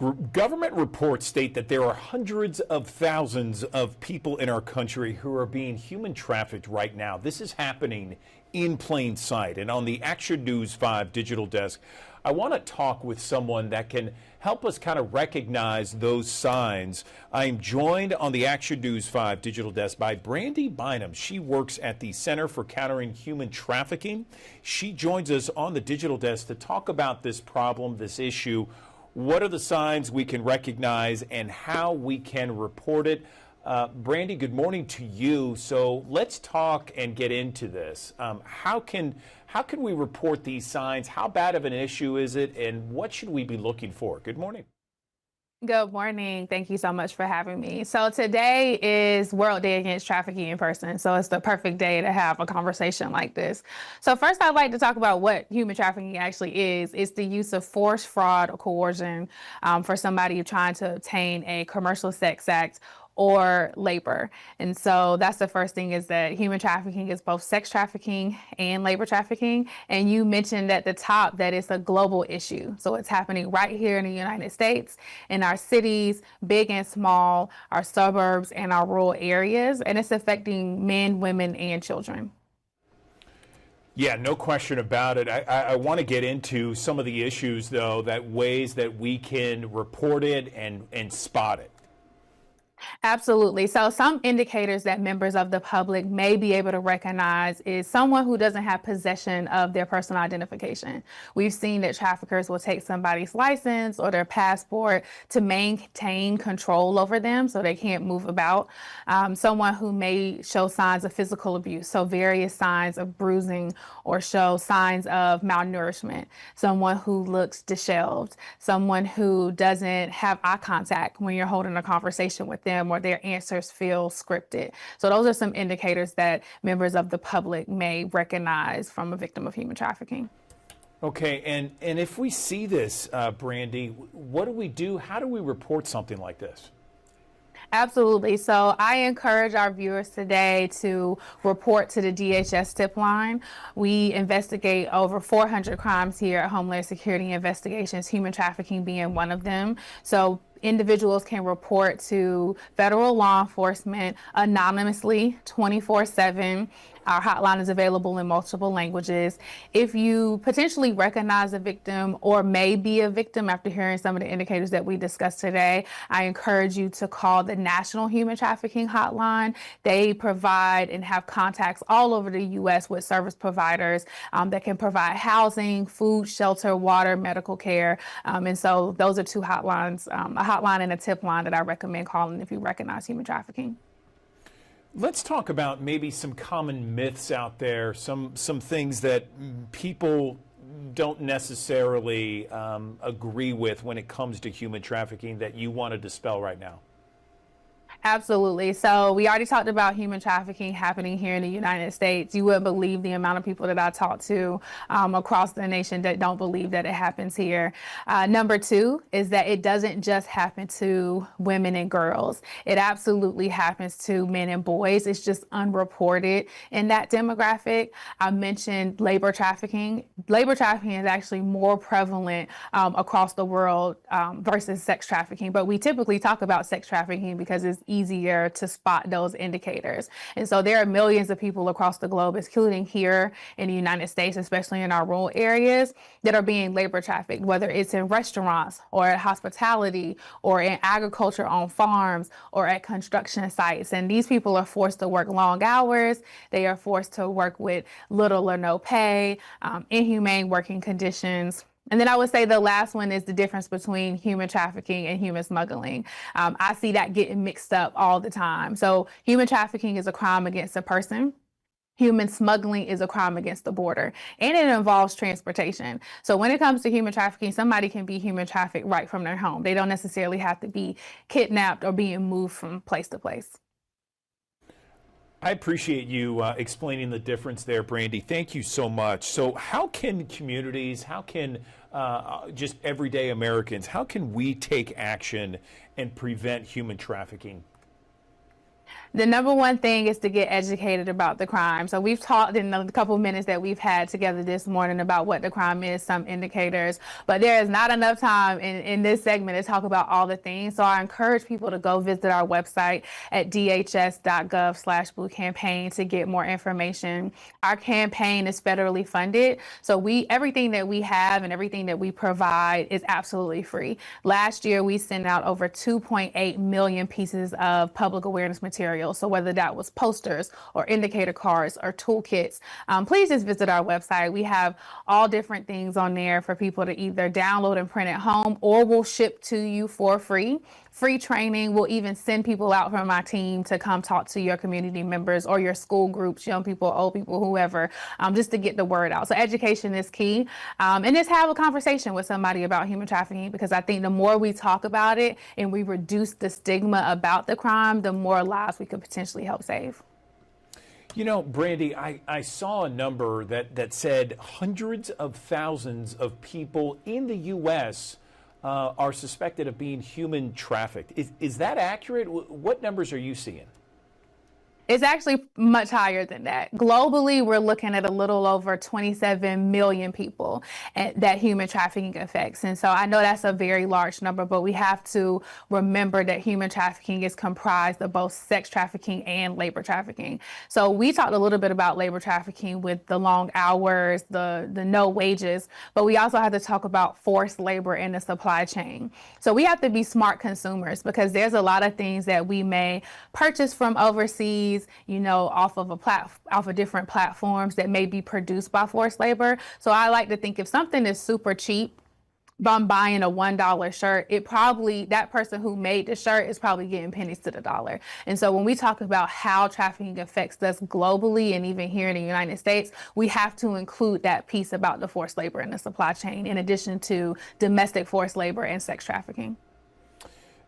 Brandy, I just want to reiterate for our audience, we have thousands of people watching right now. If someone has no personal ID, if they look like they've been physically abused, maybe different kinds of black and blue marks, that sort of thing, if they're disheveled and no eye contact, those are all signs of human trafficking. Anything else you want to mention to our audience right now? We broadcast in the Memphis area, West Tennessee, North Mississippi, Eastern Arkansas. Yeah, so in addition to those indicators, another physical indicator could be branding. So we know that traffickers may tattoo their victims with either their name or their group signature. So if you see a group of people with the same tattoo and it doesn't look like a friendship tattoo, that could be an indicator as well. Also encourage the viewers to not approach a potential victim of human trafficking. If you are not law enforcement, please do not intervene. That is why we have the hotline number. That is why we have the tip line number. And if you think that somebody is in immediate danger, please call 911. Okay, Brandy Bynum, we appreciate your time here on the Action News 5 Digital Desk. An eye-opening interview for sure. Thank you for all the information you've given to us, and we appreciate your time on the Digital Desk. And we wish you all the best in this position that you're in right now to kind of combat and bring down the numbers of human trafficking all across the country and the world. Thank you. Thank you so much for having me.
Good morning. Welcome back to the Action News 5 Digital Desk. We have got some alarming new health data out there that suggests that 9 out of 10 people have certain health risk factors and they don't know or realize that they have it. And we're talking about health conditions that can trigger everything from heart disease, kidney disease, diabetes, all at the same time. Let's talk to somebody who knows about what we're talking about here and some of the latest data that is pretty alarming from what I understand. I'm joined on the Action News 5 Digital Desk by Dr. Tiffany Powell-Wiley. She's a physician. She's also a researcher joining us on the Digital Desk to talk about this new data. So Tiffany, tell us, where do we begin on this? Good morning. Hi, good morning, Andrew. So we want to make sure that people are aware of cardiovascular kidney metabolic syndrome, or CKM syndrome. And it's really about these interconnected diseases, things like diabetes and obesity, that put you at risk for heart disease and even kidney disease. And it's important to understand that all of these are interrelated, they're all interconnected, and one can put you at risk for the other, but also treatments that are out there can affect risk for each of those, and all of it affects heart health. So, okay, so cardiovascular kidney metabolic syndrome or disease. Explain what that is and maybe some warning signs that our audience would enjoy knowing. So it's important to know that that CKM syndrome really relates to the fact that conditions like heart disease and kidney disease can't be treated in isolation. These are things that affect each other. And really, we want to emphasize that your body is interconnected. And so when we think of talking to our doctors about risk factors for heart disease, we want to ask not only about our high cholesterol, our blood pressure, and how it relates to our risk for heart disease, but also what does our kidney health look like? And that because that's important to think about as a risk factor for heart disease. Yeah, I would think so. So this is something where a lot of people, we mentioned off the top that they don't even know that perhaps they are dealing with something that could really change the outcome of their lives, certainly their health. Can you explain a little bit more about what this data is saying and how people need to be more aware of what exactly is going on? Absolutely. So it's important to think, as you mentioned, that 9 out of 10 US adults have a risk factor for heart disease or kidney disease. Those are risk factors like obesity, diabetes, high cholesterol, high blood pressure. And so that's where it's important to know what those risk factors are, know your numbers, ask your physician about your numbers, but also understand that reversing and treating many of these risk factors can actually prevent not only heart disease, but also kidney disease. Okay, so I was just going to ask you, Tiffany. Let's talk about prevention. So if we have one of those, and people are, by the way, our thousands of people that are watching, everybody should be getting a physical yearly. And if you have one of these conditions, then what? So if you have one of these conditions, it's important to know what your numbers look like. Again, know what your blood pressure looks like, know what your cholesterol looks like, but also ask your doctor about treatments that are available, because many of the treatments that are available now for heart disease actually can treat things like kidney disease. And so making sure that you're on the right medications, but also making sure that you get the important physical activity and get the right diet for you. And so that's information that your doctor can help you provide and get the right information for you. Sure, absolutely. And so we know, diet and exercise very important when it comes to these kind of conditions. What else can we do to perhaps prevent or improve our health with regards to these specific issues? So the other important thing is to understand what our risks look like. And so we have new ways of measuring heart disease risk. And so one thing to ask your doctor is to use risk calculators that are now available that can try to account for all of the risk factors for, again, it's CKM syndrome, these interconnected risk factors, and start to understand what your long-term risks for heart disease look like. Okay, CKM syndrome. Tiffany, we appreciate your time on the digital desk. Thank you for illuminating us to these different conditions that in one way or another, they are all connected, and it's something that we need to be aware of. Thank you. Thank you.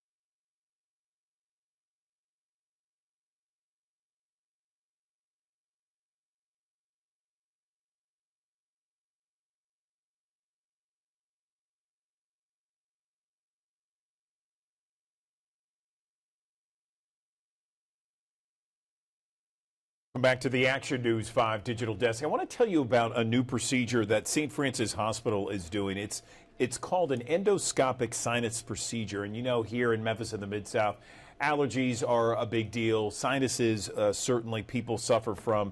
And so this procedure really helps people that are dealing with major sinus and allergy problems. Let's bring in one of the doctors that performs this procedure, Dr. Grant Muller. He's an ENT oncology surgeon at St. Francis Bartlett. And Grant, I understand that this procedure is not a surgery. This is a minimally invasive procedure from what I understand. Tell me more about it, and I appreciate you joining on the Digital Desk. Good morning.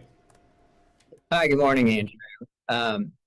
Yes, so this is a surgery that's primarily offered at St. Francis Bartlett. I am a head and neck cancer surgeon that's employed through the West Cancer Center, but and operating out of St. Francis Bartlett.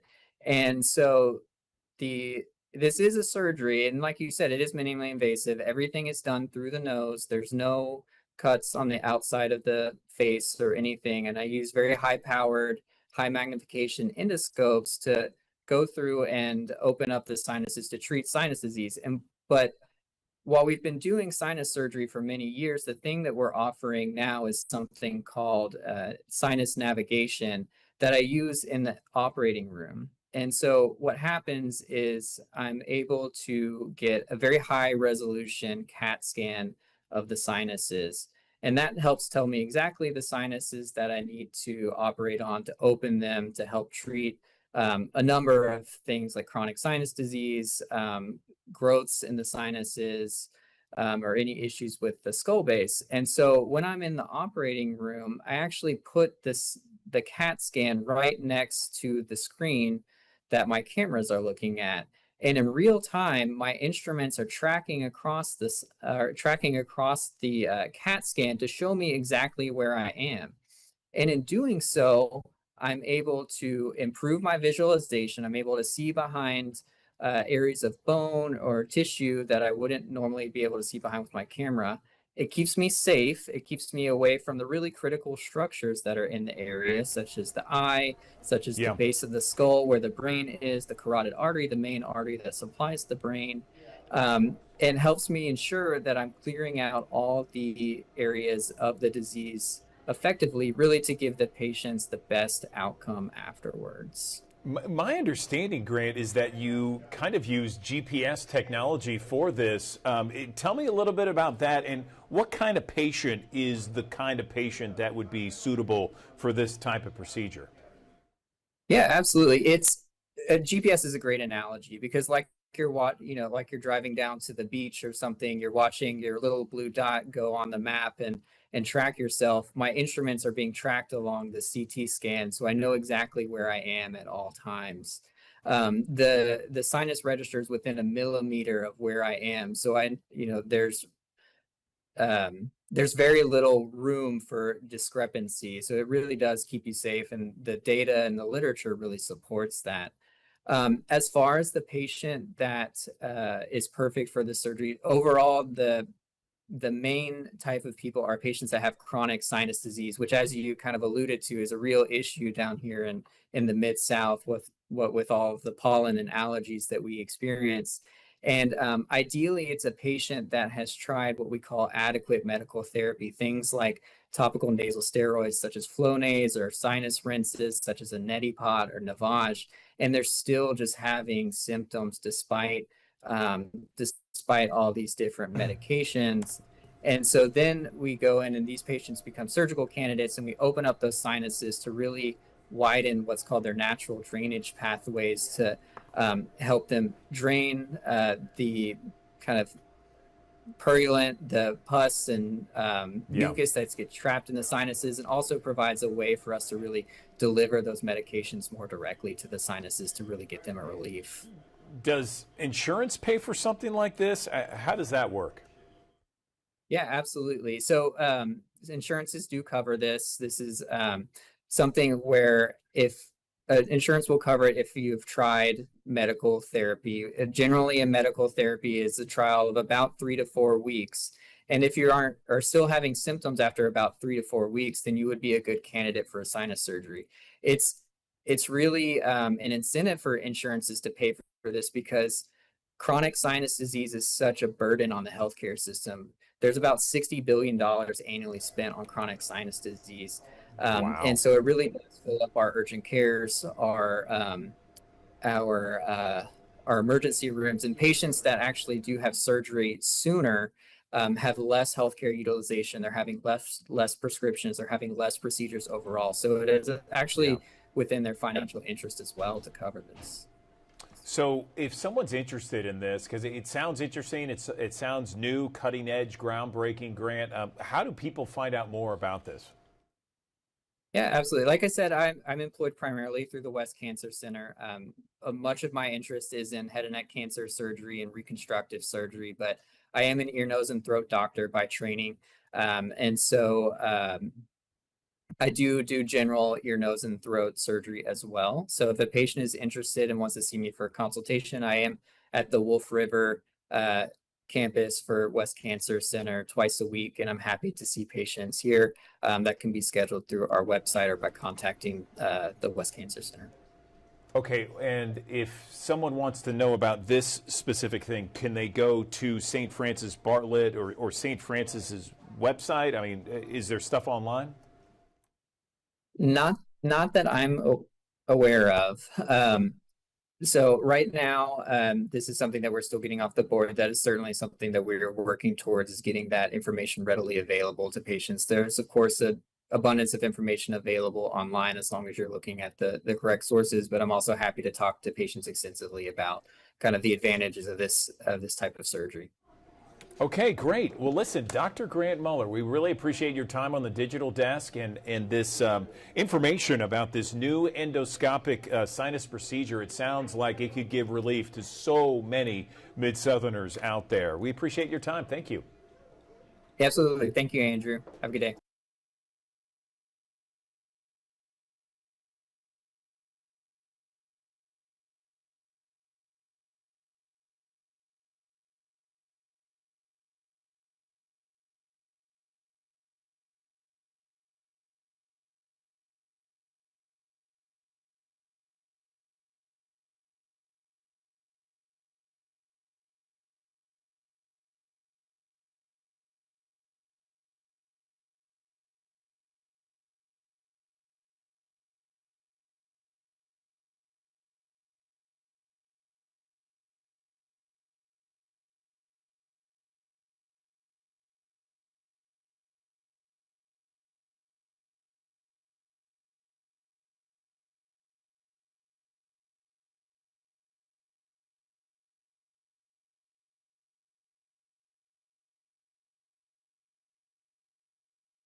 Good morning. Welcome back to the Action News 5 Digital Desk. According to the American Cancer Society, Tennessee is projected to see about 6,500 new cases of lung cancer this year. And of course, we know lung cancer is very prominent all across Memphis and the Mid-South, and it is one of the leading causes of cancer-related deaths. So what can we do to protect ourselves, our family, in case this God forbid this happens to one of us? Joining me on the Action News 5 Digital Desk, I am joined by Dr. Anthony Cerici. He is SVP Clinical Biomarkers Laboratories Diagnostics at Eli Lilly and Company to talk about best methods, strategies, and ways to try and survive early cancer diagnosis.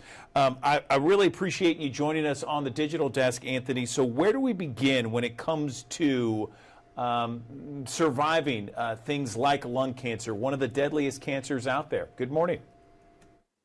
Good morning, Andrew. Thanks for having me, especially in light of the Lung Cancer Awareness Day, which is coming up. So maybe I'll start by giving you a few statistics on lung cancer to sort of buff up some of what you started with. In the United States, next year, we expect 200,000 patients to be diagnosed with lung cancer. And actually, lung cancer, as you pointed out rightly, is the leading cause of death in cancer-related deaths in the United States. Importantly, about 80 to 85% of lung cancers are a specific subtype of lung cancer called non-small cell lung cancer, or NSCLC. And this is a diagnosis that you make under the microscope.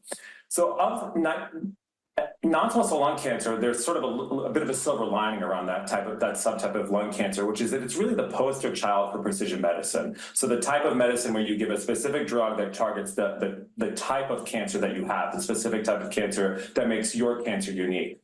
And in non-small cell lung cancer, we have about 9 to 10 biomarkers that are recommended to be tested in that cancer type. So if you are a patient diagnosed with non-small cell lung cancer, there's a between 60 and 70% chance that your cancer is positive for one of these biomarkers. And why does that matter? It's because that will change the way your doctor, your physician, your healthcare provider, you and your family will make decisions around the way you treat your lung cancer, even in the first line setting. So biomarkers, huge role to play in the diagnosis and treatment of non-small cell lung cancer, but you got to test. And that's really, really critical. It's part of my messages today. Yeah, so I want to do a little bit of a deep dive into this, Anthony, the biomarkers here. Tell me more about why this is so important, and if someone is, I guess, just diagnosed with lung cancer, how do the biomarkers help them and help their team, their doctors, really kind of combat that cancer? Sure. So as I mentioned, the guidelines recommend, the United States guidelines by NCCN, the National Comprehensive Cancer Network, recommend testing for between 9 and 10 biomarkers in non-small cell lung cancer. And those are generally advised to be tested at diagnosis, right? So when you get a diagnosis of lung cancer, testing is recommended by these guidelines. And as I mentioned in my first answer, it's because the decision for what treatment you're going to use, what medicine your physician will use in that first line setting, and in fact, sometimes even in early lung cancer, can be driven by which biomarkers are positive or negative in your tumor. Importantly, because there are so many biomarkers to test for, in general, we recommend, and the guidelines recommend, using a method called comprehensive genomic profiling, or CGP. That's a method for testing biomarkers where you use one piece of tissue, one tube of blood, and with that tube of blood, you get information on all the relevant biomarkers that are relevant for treatment decisions. So not only is it important to test at diagnosis, it's important to test comprehensively, which is why a CGP approach is generally advisable for patients with non-small cell lung cancer, and really ought to be something you're discussing with your doctor fairly early on. Where do people make the most mistakes? And when I say people, I mean the whole team. I mean, the diagnostics and plans, strategies going forward. Where are the biggest mistakes?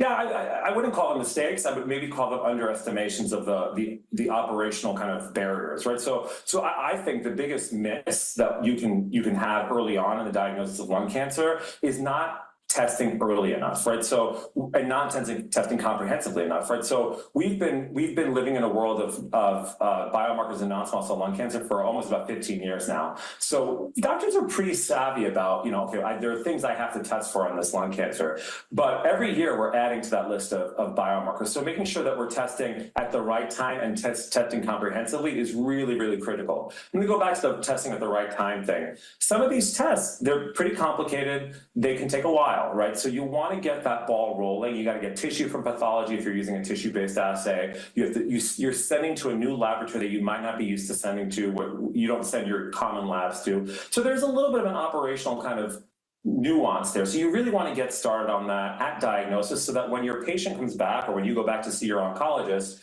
you have all that information ready and you can actually have a fulsome conversation about what you're going to do and when. And I think all of that is really critical at that first kind of oncologist appointment. You've mentioned a lot this morning. Where can we see kind of what you mentioned online? Is there a place?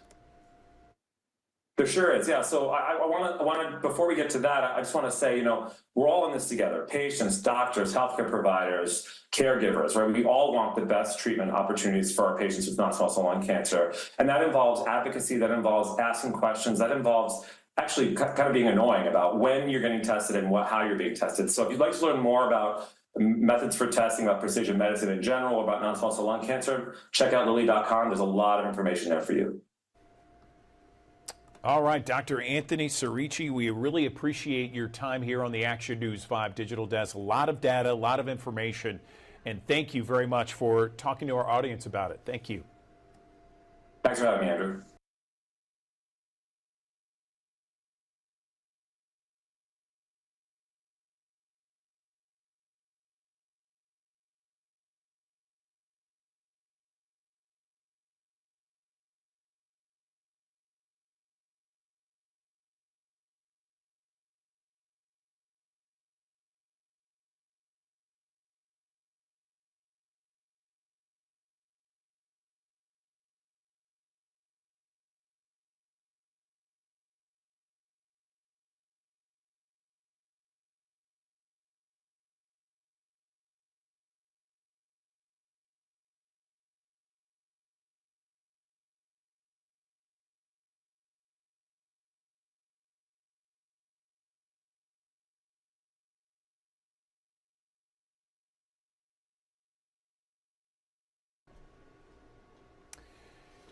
Good morning. Welcome back to the Action News 5 digital desk as we roll along the concert series at the fall concert series at Overton Park Shell. It is always heating up right now and the weather's cooperating. We got Shelby Smith joining me on the Action News 5 digital desk to talk about more great concerts ahead. Shelby, is the weather cooperating this season? It feels like it is. Good morning. Man, we have been blessed when I say I just need Mother Earth to keep it up, because if this is the way that it's trending for the rest of fall, we are in good hands. It has been so beautiful, such great breezes, such good community here as the Orion Financial Free Concert Series continues. And we're just so grateful just for a break in the heat. I know everybody else has been feeling it. Everybody is outside ready to enjoy all the things that Memphis brings to the table this fall. Also, speaking of which, happy 901 Day to everybody out there. Hope you've got some good things planned for today, but save some of that energy because we're still rocking and rolling here when it comes to the Orion Financial Free Concert Series this weekend. And that all kicks off on Friday with the Kudzu Kings. We actually hosted them on our Shell stage during the Shell Days Music Festival in partnership with Mempho Presents. We are so excited about that partnership, and to bring them back to the stage is just really great for a free opportunity for Memphians to enjoy. And then we'll continue over onto Saturday for the Memphis Power Pop Festival, where that show starts a little bit earlier. Like I said, it is a festival. So we're bringing 3 different bands to the stage for that. One of them being the Connells, and then they're also going to be sharing the stage with the Sunny Wilsons and Your Academy, who are based out of Memphis. So a lot of great music, a lot of good talent, both local and national talent that we're bringing here to the stage for the Orion Financial Free Concert Series. And yeah, the weather, like you said, is cooperating in the best ways. So we got to keep it up here. I agree with you. I love it. And when the weather breaks like it has after all those, heat warnings and heat advisories, to have the nice weather, it's like you just want to be outside and do stuff. And what better way than the Overton Park Shell or the mobile Shell on Wheels, right? Absolutely. I'm so glad that you brought us to that. So I know I mentioned all of our free concerts that are happening this weekend, but if you got a little bit of energy to give us during the middle of the week on September 5th, our Shell on Wheels stage is actually going to be headed over to the Memphis Zoo for Zoo Rendezvous. And I don't know if people out there have heard of this band called Smash Mouth. No big deal, but they're going to be performing on the Shell on Wheels stage. And anytime that we are able to collaborate and partner with our park neighbors, it's just so special. We share such a great space. So anytime we're able to uplift other people's programming and empower them with our sound, it's just a benefit. And again, Smash Mouth, which is pretty legendary, I would say. I'm pretty stoked for that one. That is amazing. Yes. Wow. So Zoo Rendezvous is a party in of itself. And now you have Smash Mouth with Shell on Wheels there. That is going to be a party to the max, no question. Quite a rendezvous, I would say. No pun intended. Yes. No question about it. What a great list of events you got going on, Shelby. What else? The fall is going to be crazy here, as it is across Memphis, Tennessee. I feel like you said, once the break in weather happens, people are ready to be outside. So they can come and enjoy our Orion Financial Free Concert Series, but we also have 2 upcoming Shell Yeah benefit series here at the Orion, or at the Overton Park Shell, and those empower our Orion Financial Free Concert Series. So through our free programming, even though it says free, a lot of what we do, it comes at a cost to us. When it comes to our free concerts, those cost about $15,000 for us to produce. But of course, we want those to be accessible to our Memphians and our travelers and our music lovers from near and far to enjoy. But we do have to support those efforts. And those come down to the Shell Yeah benefit series. We have one on September the 18th, which is Big Crit. Very excited to bring him Mississippi Raw Rap. He is fantastic. If you haven't seen him, I believe he has performed over at Minglewood Hall before, but we're super stoked that he is making his Overton Park Shell debut. And then in addition to that, on October 10th, we are bringing Kingfish to the stage during the Memphis Country Blues Festival, which is such a tried and true experience here at the Overton Park Shell. So we are proud to continue that legacy and that series, but we're bringing some new talent to the stage with Kingfish. So definitely mark those on your calendars, get your tickets, because the Ticketmaster fees, we are going to be adhering to those whenever we are selling tickets at the door. So to beat, any of the wait time that you have here, definitely make sure that you grab those tickets online. And remember that all of those proceeds are going towards bringing more free music opportunities here at the Overton Park Shell. So it's kind of, it's a win-win no matter which way you look at it. I agree. And I mean, even if, all those free concerts throughout the fall season is amazing. And even this one, which is a fundraiser for the Overton Park Shell to support all those free concerts throughout the year. I mean, what is it, like $40 for a ticket? That's amazing. 40, these days, 50 right? bucks. It's fantastic. And again, think about it. When it comes to you're paying $40 to $50 or $50 to empower a $15,000 concert like that, you are able to measure your own impact here at the Overton Park Shell. So, and I know times are tough for people financially. If you can't get out here for the Shell Yeah benefit series, there are so many other ways for you to support our efforts here at the Overton Park Shell. You can donate, you can volunteer, you can just be kind of a megaphone to get the word out for the concerts or the opportunities and the experiences that we're bringing to the city of Memphis. So, whether it's your dollars or your time, we are just so happy that people are standing beside and behind our mission and have done so since 1936. So any of those efforts that you provide for us, we are just grateful for those benefits. Well, we are grateful for you, Shelby Smith, joining us on the Action News 5 Digital Desk. Thank you so much. We appreciate it, and we can't wait to be a part of all the events happening at the Overton Park Shell. Thanks for coming on the Digital Desk, as always.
Thanks for joining us here on the Action News 5 Digital Desk here on this Labor Day 901 day as well. A great day of weather setting up for us. Starting off with a few clouds, but giving way to a bit more sunshine breaking back out through the course of the day. Temperatures warming up into the upper 80s to near 90 degrees through the course of the afternoon hours. A seasonably warm day, actually right on par for where we should be for this time of the year, with the north breeze coming in around 5 to 10 miles per hour. Tonight, clouds will be gradually on the increase, upper 60s the call, with a few showers possible. Northeasterly breezes coming in around 5 to 10 miles per hour. I want to give you a first alert, though, to some spotty rain chances coming back as we head into your Tuesday, Wednesday, Thursday.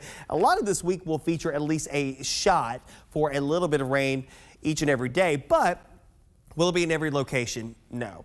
Will it be a situation where we could see a few hefty downpours? It's a possibility, not completely out of the realm of possibility here today. So when we look at the chances for rain, probably our best chances coming in here on your Tuesday, Wednesday and Thursday, still some opportunities. Nonetheless, we may need to adjust those rain chances as we go through the course of time. Friday looks to be drier, and then Saturday there may be another shot for rain to come back as we head through the back end of this week. So some morning cloudiness giving way to more sunshine breaks as we head through the course of the day. A couple of isolated downpours. Probably our best chances closer to Pickwick Lake, northern Mississippi for those chances here this afternoon as we warm up into the upper 80s near 90 degrees. We'll start with partly clear skies, but giving way to mostly cloudy skies heading into your Tuesday. Temperatures will ease down into the upper 60s, close to 70. A chance for a few isolated showers. A few more will come and go throughout the course of the day. That could have some impacts for your afternoon and evening commute, and temperatures hanging out in the middle to upper 80s. Those showers and storms will tend to fade away. We'll do the whole process over again more than likely on your Wednesday. Spotty activity once again. Won't be for everybody. If you do get caught underneath the downpour, though, at least that will help you out with your backyard, and hopefully you won't have to use the sprinklers all that much. There's another front that will be on the move on Thursday. They'll kick off a few more shower and storm opportunities for Thursday afternoon and evening as we get that little bulb of moisture moving into the area. And that next bulb is a little bit more invasive coming up on Saturday. Now, I will say this. The European model is a little bit aggressive on this one, showing this system coming down the pipeline. Right now, we're going to keep the rain chances on the lower end of the spectrum. And the reasoning why is probably because, again, we're just now starting to see this emerging in the guidance. So we don't want to be too gung-ho and it starts to fall apart. But I do want to give you a first alert that there's that chance for some rain that could have some impacts on your upcoming weekend. And of course, you see part of the reason why there's a surge of moisture that comes in here as well. Stay up to date with the very latest anytime and everywhere on the Action News 5 First Alert Weather app. You can download it in the Google Play Store and the Apple App Store. High near 90 for today, a mixture of clouds and sunshine. We'll go 86 for Tuesday, Wednesday, Thursday. Each day features a chance for a few showers here and there. Overnights will be generally in the middle and upper 60s. We'll get another front to come through here, but that front will just usher in some drier air, at least briefly drier air moving into the fold as we head towards the back end of this week. Temperatures will still be able to nudge up towards 90 degrees on Friday. Saturday, more clouds. And again, the question mark is the chances for a few showers to come along with that next system that comes down here with a little surge of moisture. By Sunday, the drier air eventually starts to win out as high pressure nudges in from the Great Lakes region. That will help to bolster our temperatures back up to the upper 80s near 90 degrees as we head towards the second full week of September.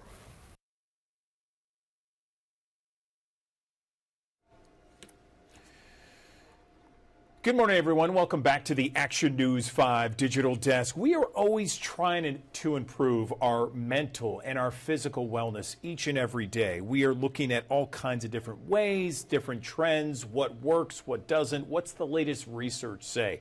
And sometimes some of the best methods and the best ways to get the optimal health, mentally or physically, is to be old school and go back to the original, the fundamentals. Joining me on the Action News 5 Digital Desk, I am joined right now by Anna Langston. She is an associate professor of teaching for the College of Health Sciences at the University of Memphis.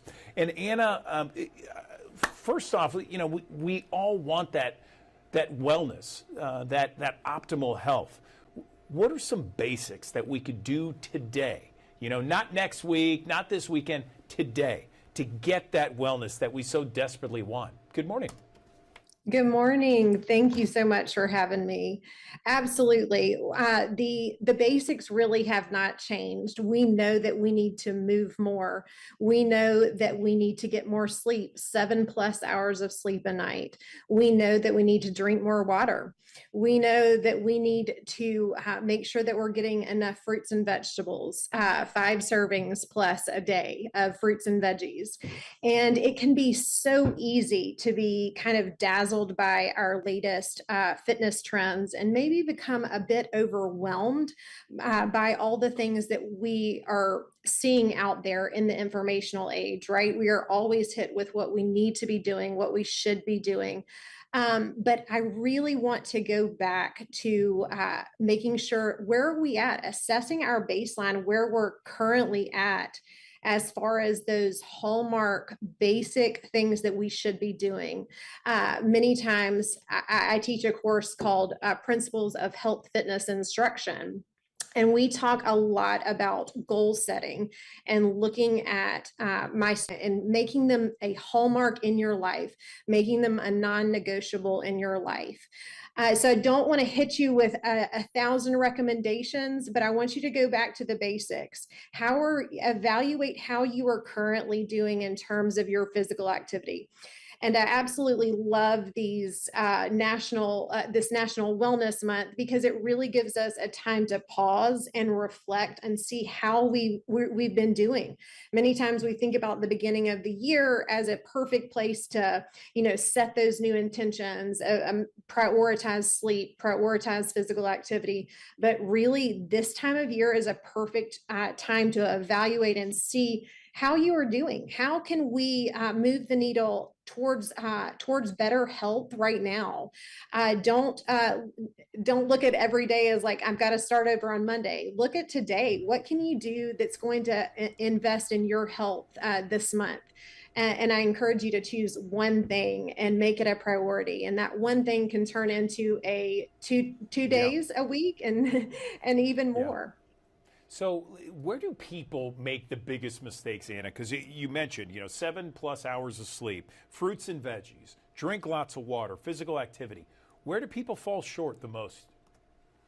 A lot of my time has been spent, I worked in wellness and fitness center management at Smith & Nephew here in Memphis. And one of the things I would see a lot of times is people would not be exercising at all. And then they would make a goal that was that was too big, right? It didn't account for them. Maybe they made a goal to exercise 6 days a week and they weren't currently exercising. I encourage you to tone down those large, ambitious goals. Make it small, make it something that you look forward to, that you can do, and that you're confident that you can do it. And one of my biggest pieces of advice is absolutely pull in a friend. If you have somebody in your life who is really good at one of these particular behaviors, pull them in with you. Join alongside them.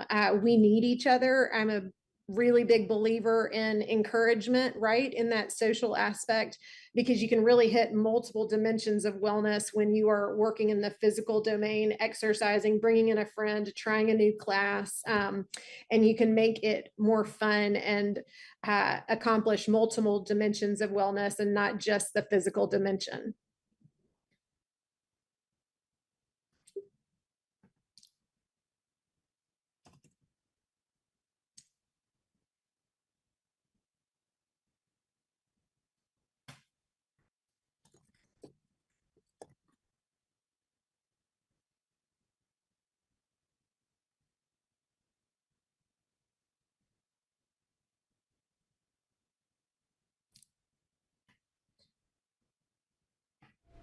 I'm sorry, you didn't hear me, did you? I was going to ask. I'm so sorry, Anna. Let me ask it again. Where do people make the biggest mistakes? And what I mean is, are there things that we do in our everyday life that can take away from these great goals that you've set? 7+ hours sleep, fruits and veggies, water, physical activity, have a friend or buddy with you at the time. Is there something like, I don't know, I'll just throw out alcohol, for example. Are those some of the things? Where do people fall the most when it comes to trying to reach these goals? Sure, absolutely. And in addition to one of the biggest things that we see as a barrier to achieving our goals is time. We are in an environment that competes for our time everywhere. Schedules demand, our jobs have lots of demands. Our children, our family, friends, all of that is pulling on us. But really, if we back it up and make health our priority, not the only priority, because it's certainly not, but it should be a priority in our lives, because we are investing in ourselves and in our future selves today, as well as our future, and how we want to spend that and how we can live optimally. I like it. I like it. Anything else before we let you go? Certainly health needs to be our priority, among other things, but it has to be up there if we want to have this kind of optimal wellness that we've talked about. Anything else? I would just say, give yourself grace. It is easy to beat ourselves up about everything that we should be doing. And I don't want to discourage you or give you one more thing, but encourage you to choose one way that you can celebrate National Wellness Month this month and invest in your future self. Okay, Anna Langston, professor, University of Memphis College of Health and Sciences. Appreciate you coming on the Action News 5 digital desk with the thousands of people that watch each and every morning. Thank you for the insight, the tips, and simple ways to improve our health. We appreciate it. All right, that does it for us here in the Action News 5 digital desk. We got midday coming up at the top of the hour with Jerry Askin. He'll take you through the next hour with all your news headlines, your forecasts, and then join us once again bright and early tomorrow morning for another edition of the Digital Desk. We get going at 7 o'clock. We'll see you then.